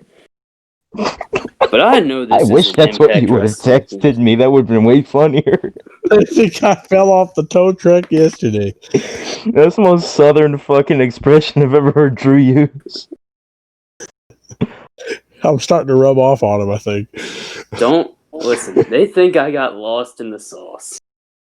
Lost in the sauce, baby. I Man, said that, no boy and somebody doing said you. that's the whitest thing they've ever heard. And I said, well, Eli Lost in Drake the is. sauce? Yeah, I was like, yeah, Eli Drake is the whitest man I've ever seen. He sounds like Dwayne The Rock Johnson. Well, if Eli Drake said it, then it's cool. Yeah. Lost If in I the said sauce. it, But I if it's can't say Omore shit. said it, which he It'd did. be funny. Well, you know what he said to Sasha Banks, he said, hey, Sasha Banks, I get you that are a sauce. certified boss. And quite frankly, I got that hot sauce. We get. Oh, yeah. Okay, so Chris Bay wants a shot at the Impact World title, which I completely understand and I hope he gets. Which he honestly should get because he's lost every match he's had. But he's. No, he beat Willie Mack at Slammiversary. Okay, he won one time and then lost. That's He won- because. That's because Rohit is. My man, Hakeem Zayn. Call him by his real name. Well, Chris Bay won this match against Trey Miguel tonight, which was just... Yeah, well, Trey Miguel's just fallen off the face of the planet now, hasn't he? No. He's doing all right. He's doing all right for himself. Yeah. Yeah, well, Chris Bay and Trey Miguel obviously had a great match. Mm-hmm. The finish, clean ass art of finesse by Chris Bay. Love that move so much. So, yeah, Well, then we got. Chris Bay wants in the Impact World title scene. I hope he gets it. He Wants to deserves beat it. Eric Young. Stay down, yeah. Chris. Stop it. Stop it! Go home! Go home! All right, listen. Is it just us, or have Nick and I ruined Eric Young? I can't take him seriously. Ruined? I hope it's just us. Well, How Devin, did you ruin Eric Young? Moose and Goose. Oh, I see. We made him we made him a Kingston. We made him an obsessed Kingston guy. Of Kingston. course you did. Kingston! Kingston! What was it on the 12th day of Christmas? Oh no, we're gonna get another Kingston. Kingston. Oh, let's get into something and I've been calling for weeks. Tenille, Oh yes, Madison Rain, going to be a tag team in the Knockouts Tag Team Title Tournament. Been calling this for weeks. I just don't care. That's the problem. How do you not care? They're both great. Because Madison Rain. because it's Kate. Don't tell me you're not a fan of Madison Rain. Don't hate on Madison Rain. No, I don't hate Madison Rain. I just do not care. I don't think the women's tag titles are going to work out very well. Our Knockouts tag team titles, I don't think it'll Got a work good very amount well. of teams. They have a good amount of tag teams. They had a good amount of tag teams last time they had them too. What happened? Oh, they did. They made those belts. They made those belts for the beautiful people, and that's it. I know they had more than their fair share of teams because they had a ton of freaking knockouts. I know they did, but of course it is Vince Russo, so who cares? Yeah, Hopefully it don't works. judge. You cannot base the knockout tag titles now off of off of how they were before, because Vince Russo I know. was booking them, and Vince Russo. I know at least one thing should be true, right? The knockouts tag titles should be better than the women's tag titles in the WWE. Yes. Well, I like the knockouts division more than either WWE main roster women's divisions. So yeah, but yeah, Vince Russo doesn't know how to book women. Doesn't know how to book women. So Russo doesn't know how to book men, so it makes you think he's going to be able to know how to work freaking book women. No, but he hates women. He just doesn't know how to book men. He hates women. He hates women's wrestling. You can tell. He hates women. He hates wrestling altogether, bro. You're really gonna kill me over wrestling, bro. Over wrestling, bro. It's a work, bro. It's a work. You wanna kill me over wrestling? You wanna kill me over wrestling? Yes, motherfucker. I wanna kill you over wrestling. You piece of shit.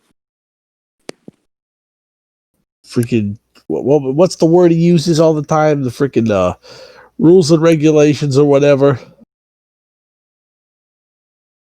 I don't know. Stupid. Chris This Bay. fits so Chris Bay, where are you? up Oh. yours. Let's talk about the biggest douchebag, or biggest hipster, I should say, in Impact Wrestling, TJP. Why is So he even there? he's a great wrestler. He's a hipster, but a great wrestler. So scheduled to have another defeat Rohit challenge. Rohit's in the ring waiting for his opponent, and we hear TJP's awful theme song. He probably chose it. Yeah. Did he come back as Manic yet, please? I think Caleb with a K is Manic. No. He's suicide. Manic and Suicide are two different people, Drew. So, Two different characters. My bad. TJP was Manic, I think, for that TNA show that they did. Because I think it was Manic and Suicide as a tag team. Oh, if that's the case, then Fall Out was Suicide. No, I'm playing. Oh, Jesus. Buh. Miss KM. What's well, before we get into this promo, which I thought was a really good promo, Rohit Raju's doing his Hakeem Zayn gimmick in Impact. He's doing the whole my mother says I'm a son because I shine like one, or whatever. My mother calls me son because I shine like one. And then he said, like, that's why God made everyone equal, and then he created the sequel. No, This makes me happy. That makes me happy because that's a freaking dope gimmick. But then TJP comes out and he gets a pretty good promo. Yeah, they just had a really good back and forth promo. And then, I don't even want to talk about this. TJP throws his hot tea on Rohit, and then he goes, "That's the tea." No, Rohit was funny. It's hot. What is wrong with you? He should have been like Hulk Hogan. Ah, it's not hot. He was sitting there like feeling himself. He's like, ah. But that line from TJP, that was powerful. I hated that. I wish I didn't hear that. He's a hipster. You knew he was going to do something like that. Yeah. Well, next week on Impact, it's TJP and Rohit. If TJP loses, he can never challenge for the X Division title again as long as Rohit is champion. Well, you know what that means. New champion. I honestly think that it's going to end in like a Smoz finish. Scott Moore's going to be like, fellas, all right. Fellas, may I introduce you to Don Callis? What? Rohit, I'd kiss you if it wasn't for COVID. Scott Moore did say that. That was a little weird. You didn't say it. He said that. Don't try and make me look weird, Drew. I have said that, but Scott D'Amore did say, he like grabbed his face and said, "I would kiss you if it wasn't for COVID. Great job, keep doing your stuff." It's about to give him a big old smooch. And then main event time, Nick. Hey, wait, Drew, do you remember any of Chris Sabin's promo? Oh, yeah. Oh, he made fun of Ace. I just want you to do your Chris Sabin impression. All right, he goes, I think this is what I did. He goes, I don't know what Ace Romero and Larry D were doing, but I don't know if they got lost going to catering or what, but next week, how about I get one of you two in the ring, and I'll show you why I'm one half of the best tag team in the world. See, that wasn't as nasally as last week, but it was still good. Get a doctor, please. Can we get a doctor? Can we get a yep? Then we've got Don. You created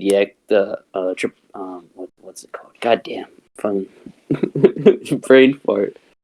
You created the Ultimate X match. I don't know if I can do it. And Don Callis is like, to Chris, welcome.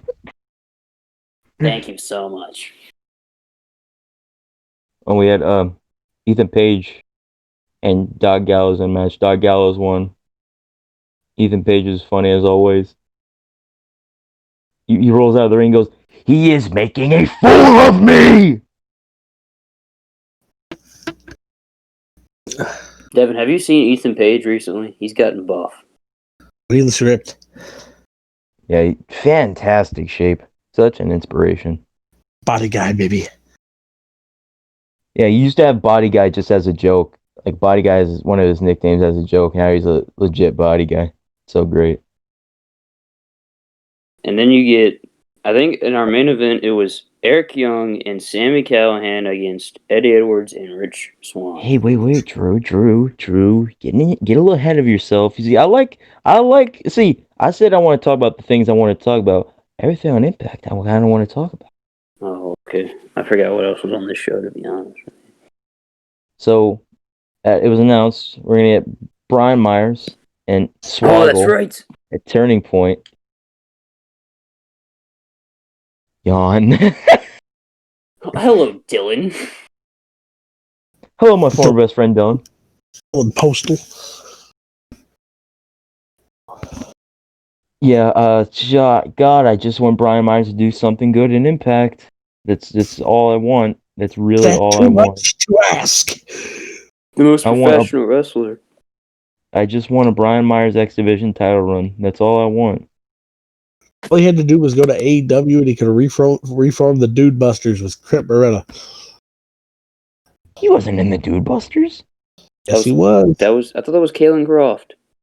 They were a trio in FCW. Oh, okay. Oh, that doesn't count. Yes, it does. FCW wasn't real. FCW was a fever dream. WWE even made it real. They proved it because they made a whole documentary about it. FCW was a John Laurinaitis fever dream. Oh, it stands for Florida Championship Wrestling. Devin, do your Johnny Ace impression, or I'll do mine. John Laurinaitis, Executive Vice President of Talent Relations. You too. In my fucking office right now. Huh. Well, I realize that. Devin, have you heard that story? People power. The fuck Dr. Death story? Oh. It's you gotta look it up. It's so good. It's so good. You need to watch it sometime. Whose story is this? It's Gallows when he was with Jesse and Festus. I would tell you the story, but it's better if you hear it from Gallows. Okay. And so Swoggle and Brian Myers at Turning Point. They confirmed something else too, I think. Let me check out the Turning Point card. Yeah, wait, let me see before I do that. Let me. Anything else? I think Taya snapped this week. Huh? Taya. Ty Valkyrie? I saw some sort of video saying that she lost it. I don't think so. I don't remember her doing anything on the show. Something about she was wrestling Tennille, so I don't know when that was. Tennille, they haven't had a match. They had a feud like last year. I mean, I don't know, man. It was posted today. I don't know. Drew, I got Loaded Fanny Pack in my notes. What is that from? Johnny Swinger. Oh, what did Johnny Swinger do? Oh yeah, Johnny Swinger beat Cody Deaner with a loaded fanny pack. Fanny pack. Yeah. Oh, and Moose is born again. Yeah. Taya Valkyrie went completely insane. But of course, that's Johnny Bravo handing her a chair, so I'm assuming that's what it's from. Yeah, they had a match they had a feud over a year ago when Ty was Knockouts champion. Then why was it posted 6 hours ago? They do that stuff. Well, Johnny, obviously it wasn't recent. Johnny Bravo's dead, man. He just got shot. That don't mean he's No, dead. he's in critical condition. They can't tell. Oh, that's if right. he's dead. He's in a coma. He's in a coma. It's not like Allie, who Allie was that's going only to a competition. step above dead. But so Johnny Swinger beat Cody Deaner. Moose was born again. So what do you think of Moose's new theme song? He almost blinded me with his lighting. I literally God, what is Nick Jackson doing here? I looked back, and I looked down on my phone. I looked back up, and it's just white, and I was like, "Oh my god!" I hate his new theme song. I I still want him to come out to Moose. No. Moose. Well, I mean, that's No, still but in there, I think. But I'm talking about with the God part now. That new intro. I am the wrestling god. I didn't hear it. I fell. I am the wrestling God. My name is John Bradshaw Layfield, and we're going to live in JBL's America. Don't make me finish that sentence. Yeah. Seems like we're getting... so at Turning Point, we're getting Moose and Willie Mack. Drew, why do you hate Willie Mack? I don't hate What's wrong with Willie Mack? He's a great competitor. Every week Josh Matthews asks Madison Rayne why she hates Willie Mack. Josh Matthews might be my least favorite commentator in the business. Oh, he had one really great line. There was one time where he got real mad at Madison Rayne during the Chris Bay Trey Miguel match, and he goes, "Fair enough, good talk." He is talking to his wife. Well, they're not Oh, in married. kayfabe, they're not married. They hate it. Madison Rayne wants nothing to do with Josh Matthews in kayfabe. Even though everyone knows they're married. Dumb.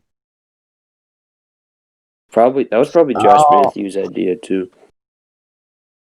At Slammiversary 2018, Su Yung beat Madison Rayne, and Josh Matthews went, "Get off of her!" You're gonna do something. Yeah, and then in our main event, Eric Young and Sami Callihan beat Eddie Edwards and Rich Swann. This was a good match. I love the pairing of EY and Callihan. They won with the help of Ken Shamrock, and it looks like it was teased that Eric Young is going to join Sami Callihan and Ken Shamrock in what Josh Matthews called a super villain faction, which I really liked that one. We're going to have superheroes. It's super serial. Because that's what they are. Shamrock, Callihan, EY, they're super villains. They're super villains of Impact Wrestling. Oh, yeah, it's real. It's real to me, Devin. Devin, are you ready to get into the greatest man in the business today? Hey, wait, let's talk about this. Let's talk about the Turning Point card. Shamrock needs to retire. No, Ken Shamrock's good. He's a bad... He's old. He needs to retire. He's still swole, Devin. He's still putting in the work. If he's swole, he's still got a great body. He's still putting on good matches. He needs to retire. Devin, what do you got against Ken Shamrock? I don't. He's one of my favorites ever, but he needs to retire. No. Time to let the younger guys take over the spotlights. Kid, it's time to let the new generation do its thing. Well, Ken Well, Shamrock, he's gonna get going to. he's making a good amount of money. Why would he? He's going to. He's going to put that young kid, Rich Swann, over. I don't know about that. I think Shamrock might beat him. No, if anyone, Ken Shamrock, I see the least be the one to beat Swan. Moose, I the can see most Moose likely. beating him, or Chris Bay, or Willie Mack beating him. Definitely not Ken Shamrock. That's fair. That's fair. Oh, one match we did not talk about that's on Turning Point, the North defending their tag team titles against the Good Brothers. I really hope Good Brothers do not win.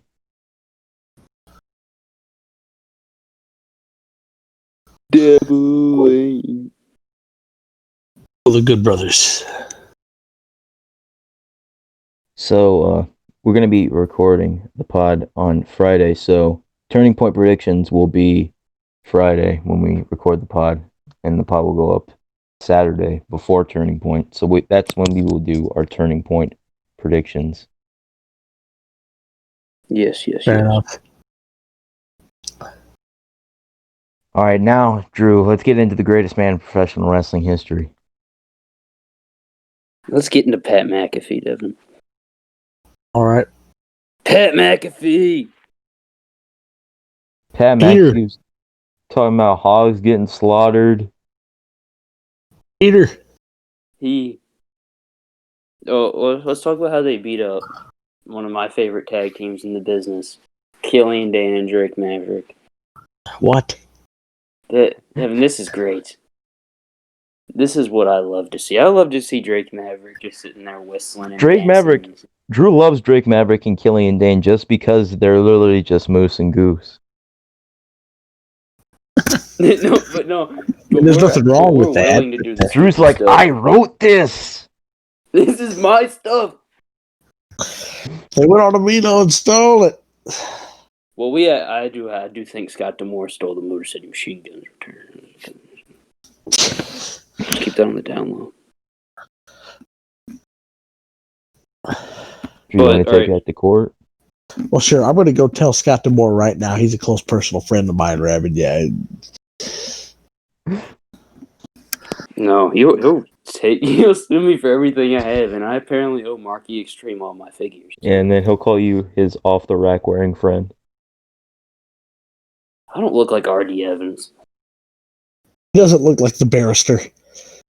Well, alright, so Killian Dane and Drake Maverick are about to wrestle Everrise, which, Devin, do you like Everrise? Oh. No? And well, that makes all of us. I'm pretty sure Killian Dane and Drake Maverick have the upper hand, and then here comes the new kings of NXT. Pat McAfee, Peter Dunne, and Oney Lorcan and Danny Burch, the tag team champions, and they take them out. They clean house. Pat McAfee steals a camera, say cheese, and it's time to cut a promo when we come back from the break. But, Hey, wait real quick, Drew. I want to see if we have the same thing in our notes for Ember Moon and Dakota Kai. What did you have? Do you have any? I don't have anything. I didn't see a lot of that match. They're talking about receipts, so in my notes, but here comes your receipt, kid. Your receipt's coming. Casket match. You did that a lot. You did that more than anybody. You think?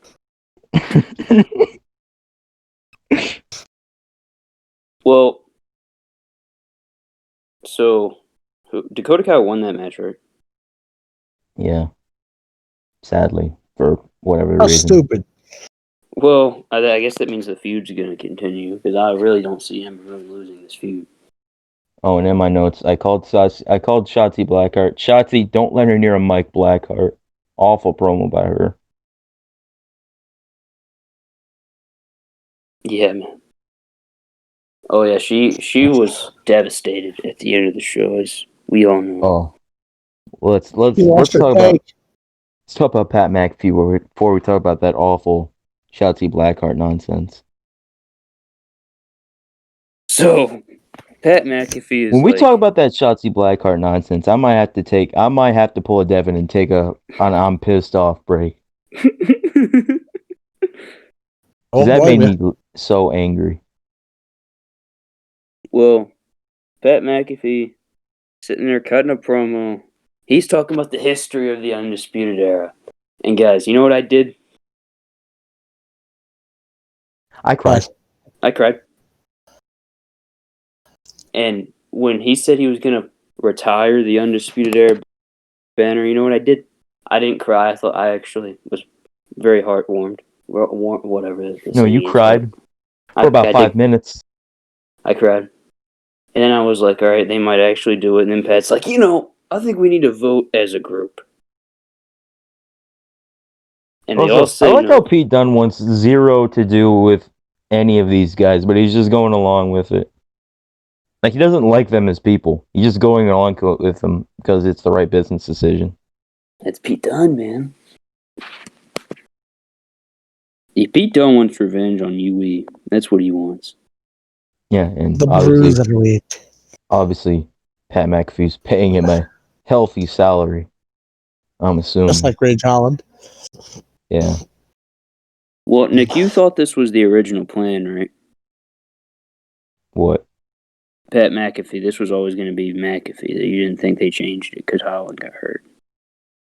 Yeah, obviously Pat McAfee was always the person that put Rich Holland up to it. Okay.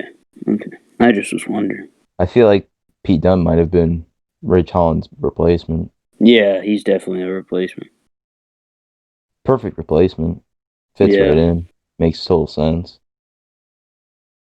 But then we get... So then put the Undisputed Era flag in the trash. They put flammable, you know what I mean, like up like gasoline or something, in the trash can, and they set it on fire. You know what I did? I cried. For about 5 minutes. Longer than that. Oh. And then my life ended right there. Pat McAfee and the gang, they go out to the car, they're getting in, and then Killian Dane attacks them, going for some revenge. Pete Dunne takes Killian Dane out, smashes his head in between the car door. Oh, he's Pat dead. McAfee, I like what you did, a little aggressive, we'll talk about it later. And then he hit us, and then he hit it with the big outro. Yeah, we don't talk about that, though. We'll talk about that till the end of the show. Yeah. Big bad wait. Devin, is Pat McAfee the greatest heel on it? Is he the best heel on NXT right now? Oh. No. Well, I think he is. Who do you Best think heel he in is? business. Best heel in all of Impact Wrestling. I'm kidding. No, the best heel in NXT. Let's see. Best heel in NXT is definitely Pat. I think the best heel in wrestling's not, though. Who do you think the Who do you best think- heel in wrestling is? Yeah. Well, to me, the best heel in wrestling is the AEW booking committee. But that's just me. Oh! Balding Buck and Road Warrior Buck. But honestly, the best heel in wrestling right now, off the top of my head, as far as, promo work, getting heat, it's Kingston. Eddie Kingston, Matt King, bro, Matt King. See, I don't really consider. I know Kingston's a heel, but he's such a big baby face to me. So I don't really know if I consider him a heel. He's cast as a bad guy, so he's a heel. Yeah, to me and Drew, biggest baby face. He's the biggest baby face in the business. Well, I think he's great. I'd much more cheer him than boo him, but yeah, he puts a roof over our heads. He's gotten us where we are in the business today. He puts a tear in my eye. Ooh. Amen, Devin. Well, then we get to. Let's talk Johnny about Gargano. the Johnny game Gargano of life. being an incredible human being. love Game Johnny of Gargano Life so much. with Johnny Gargano, and it's Ghostface, and I don't think it's the same person who was at Halloween Havoc. So I'm pretty sure Ghostface is probably could just not Indy tell. Hartwell. If they were providing in the chest region or not, so I could not tell what gender they were. I believe it's Indy Hartwell. Yeah, Well, it was supposed to be Indy Hartwell. That was Ghostface at Halloween Havoc. yeah. But she could not be there. So they just got some random trainer at the PC apparently. Me and Drew were obviously thinking that it was going to be all day Austin Theory. He quit. Nah. It's just so I can text Drew as a white man, I'm utterly disgusted. Like I So do then every time Austin Theory's on NXT. Then I could send you the Ben Shapiro thing. Do you see me fucking laughing? And then, so after this, oh wait, no, we gotta talk about this. So Johnny wins, and he goes, what does he say? He's like, just like it always is, Johnny wins. Wheels love Johnny and Johnny wins. Wheels love Just like- Johnny and Johnny's Johnny win. wins. Just like it always is, Johnny wins. Ha ha ha. Good game. Yeah, and then Shotzi Blackheart being an absolute dumbass. So Tony Storm and Shotzi Blackheart have a match, and apparently it's so personal because Tony Storm sees her as an afterthought. So apparently it was just motherfucker. It was just so personal, you know. And then they just had they had an average match. Candice LeRae steals Shotzi's tank, runs it over. Shotzi cries like someone just ran over her baby, you know. What is her Or baby? like her. But Yeah, I it's know like what this. you mean. I know what you mean. It was awful. It was absolutely awful. And Tony Storm was like, "Are you okay?" I'm not the only one not too super high on Shotzi Blackheart in here. That's great.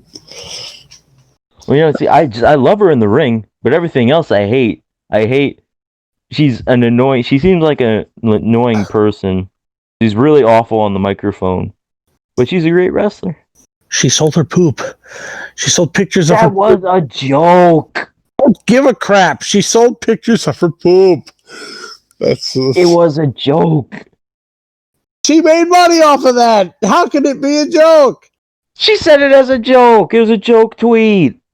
She probably people probably gave her $5 anyway. She's like, "You're not getting a picture, but I'll take your money."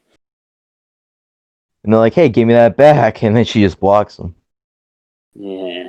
Did pay MJF $5 for a handshake that I never got. Damn. Oh, and then Well, after man, this, what a heel. on my notes, I got Zaya. Don't let her near a Mike Lee. Zaya Lee cut an It's awful every promo, but week.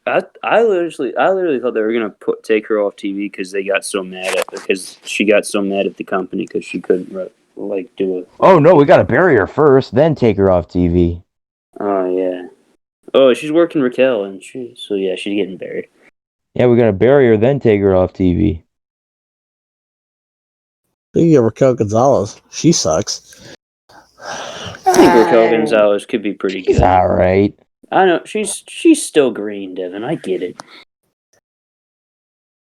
I think she could be something. She ain't nothing in that women's division. This is I don't true. know how much talent it has. This is true. And then Tommaso Ciampa kills Velveteen Dream in the main event. Moving on. No one cares. Moving on. Sasha Banks finally retains a singles title on the main roster. Good for her.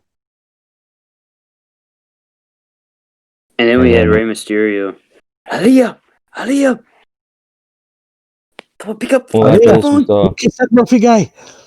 You saw the return of Carmella after Sasha retained her title. Oh my god. What's your guys' favorite Carmella 5-star classic? There's just so many to choose from. I can't. Definitely the time she buried Asuka. That was the best one. Oh, which time? The first time. My favorite one was when James Ellsworth literally made Asuka shake. My favorite one was when the man won the women's Money in the Bank briefcase. That was a good one. Yeah, that was incredible. was the dumbest thing ever. But then we get to Rey Mysterio. He's panicking. So, and then I can't believe it. I can't believe King Corbin actually made Team SmackDown. I can't believe King Corbin still has a job. Yeah, it makes Team SmackDown after he does literally nothing for like a month and a half on SmackDown. Not on TV or anything. He beat Matt Riddle and then disappeared. Sorry, Riddle. No, he had that Samoan street fight with Sheamus and Jey Uso and Roman, and then disappeared. Oh, yeah. Well, figure, he's King Corbin. He sucks. I don't care. Well, speaking of Jey Uso, man, what a little bitch Jey Uso is, huh? Yeah. He isn't. He isn't the head of the table, man. No, he's the head of the kiddie table. Oh, he's under the table. Oh. Oh, jeez. He's probably like, I don't know, massaging Roman's feet. Roman's like, What the fuck? something like that. I mean, I think that was better than what you thought. Massaging Roman's feet. I don't mean it like I don't. What are you gonna say next? Are you just clipping his toenails? Oh God!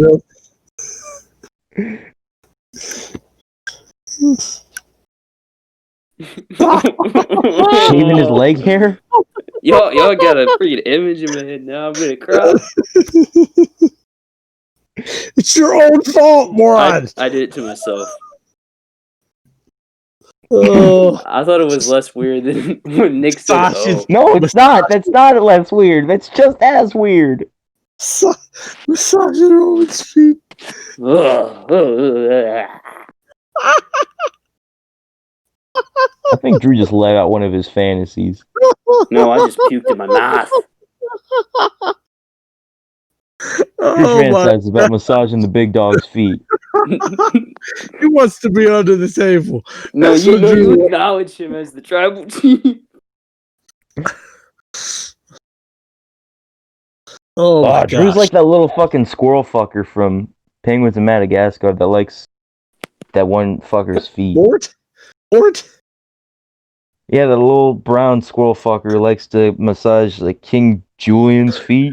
He's Mort. Yeah. Oh my gosh, Drew. Just had to go do it.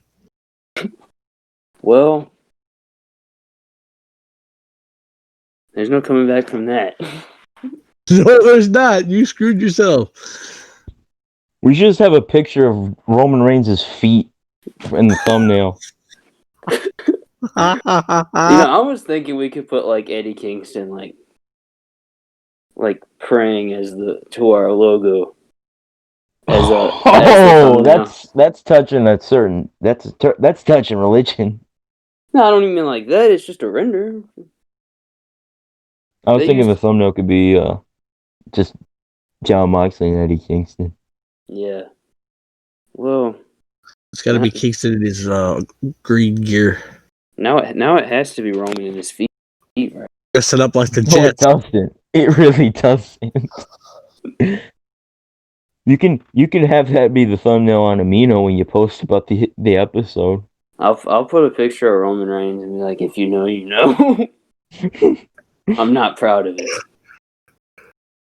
Well, okay, in other news, Ruby Riott on the women's Team SmackDown team. So Bianca Belair and Ruby Riott are the only women on Team SmackDown, and this team is already 1,000 times better than Team Raw. Well, Team Raw has Lana, so. And Nia Jax. And Dana Brooke. And Mandy Rose. To be honest with you.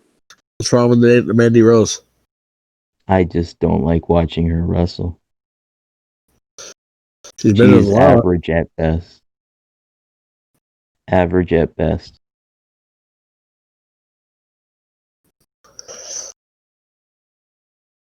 But SmackDown, Sonya Deville. What? I really liked the finish to this women's triple threat match with Natalya putting on the sharpshooter and then Ruby putting on the submission. And then Zelina tapping after Natalya lets go, but Ruby's still got it on. So when she taps, Ruby gets the win. I really like that finish. Never seen that before. Clever. What else was on this show? Big E Oh, and Street no. Profits. Oh, that was funny. Why is Big E dressing up like he's like going to college or something? Because he's going to college. What's Big E? Big E was playing. I don't even know what he was playing. He's like, that's $5. He was playing football because he's going to college. Got that big scholarship. A big old scholarship playing linebacker. At linebacker, Big E tour. It's just E. Big E-Tor. It's just E. And Oh, I'm sorry, Langston. and the Street Profits are sitting there laughing, and Montez Ford's cool. And then here comes Billy Kay. What is going on? So Billy Kay's just like a retard, right? That's like her new gimmick. She's got the old Dominic Mysterio gimmick. Dominic Mysterio still kind of is. Man, what's wrong with Dominic, man? Me and Drew have expressed our. Drew, would you describe it? Would you say it's a hatred? No, because I actually like him. I just think he's dumb. We've an annoyance for Dominic Mysterio. We'll go with that. It's none of our business. I know it isn't. Oh, what is it? I'm going to make it my business anyway. He's an extremely annoying fellow. Well, He's a concerned older brother. He's an asshole older brother. It happens. Yeah. Just being true to life. And then Seth Rollins is going one-on-one with the blue-collar working man. Blue collar working man. Otis with the retard shuffle down the ramp for his entrance. That is Otis's gimmick. Oh my god, the line fucking This is probably the best line of the show. So Murphy comes down to the ring during the match, and Otis stares at Murphy when he's standing there. And Corey Graves goes, for Buddy Murphy, it's like staring at a funhouse mirror, and he pops him and Cole on commentary.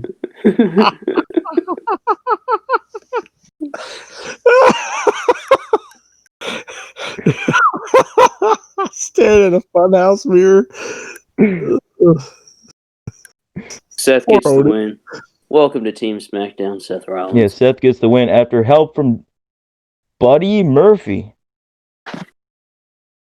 And then after Seth goes, Murphy, tell me it's true. Tell me it's true.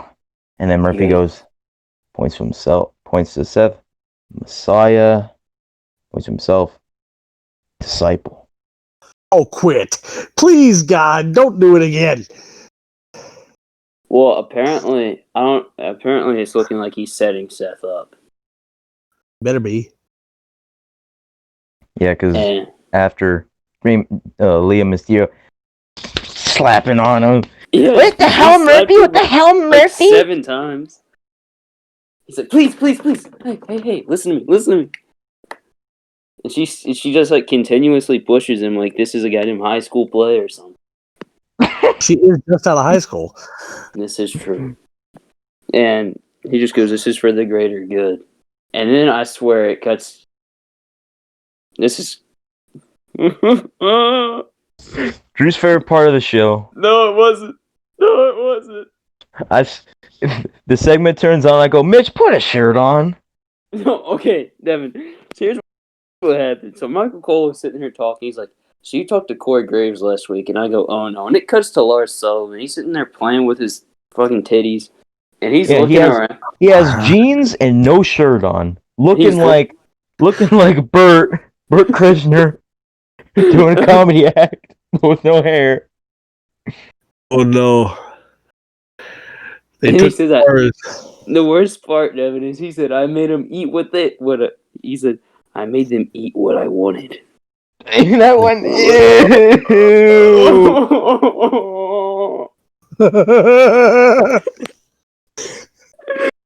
Devin gets it. And then we get to the next time we hear Lars' theme, I want Corey Graves to go, somebody just played bareback. Oh God.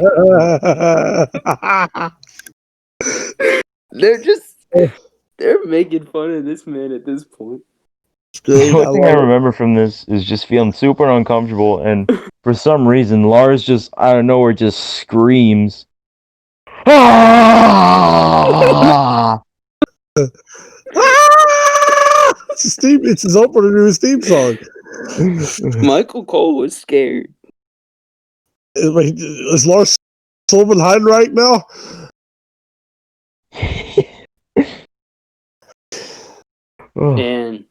But all right, so after this was the main event, right?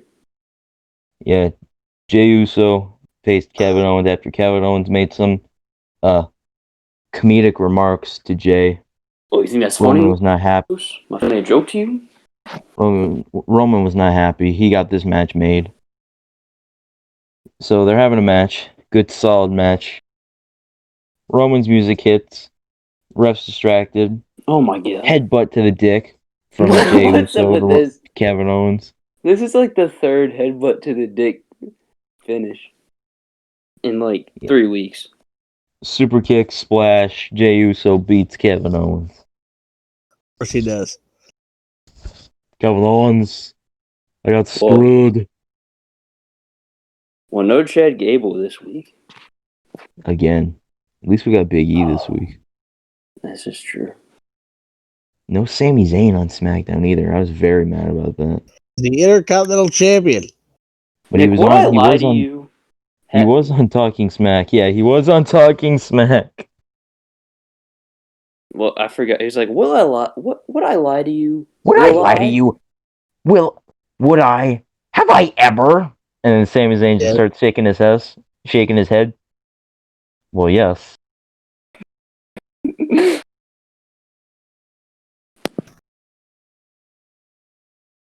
It's like how he told Rusev that he's going to get a big main event match at WrestleMania. That's funny. Rusev was dumb for believing that one. Yeah. If that's true, he's the fucking idiot in that situation for believing that. Mr. McMahon, I really want to give Rusev a main event match at WrestleMania. Oh, by the way, that Best Friends and Kip Sabian and Miro segment on Full Gear, awful. Get Miro off of my screen. Miro's Keep him bad. off of my screen. Miro's awful. Fuck Miro. Devin, what did you... Go away he with me. Devin said that Miro is like probably one of those guys who can only work in the WWE system. And I stand by that statement. Well, I think I would have really liked to have seen him go to Impact because he would be really great in the world title picture right now. Well, I'm sure Don Callis went to Full Gear and he was sitting there like, fellas, there are so many guys who have been better off staying in Impact. Don Callis just walks past Santana Ortiz, just starts laughing at them. Walks past the Lucha Bros. Walks past the Lucha Bros, laughs at him. Walks past Brian Cage, falls on the floor laughing. Lucha Bros are doing fine without Impact. Well, I mean, they got a tag title run in Impact, and then they got a world title run. Haven't gotten anything in AEW.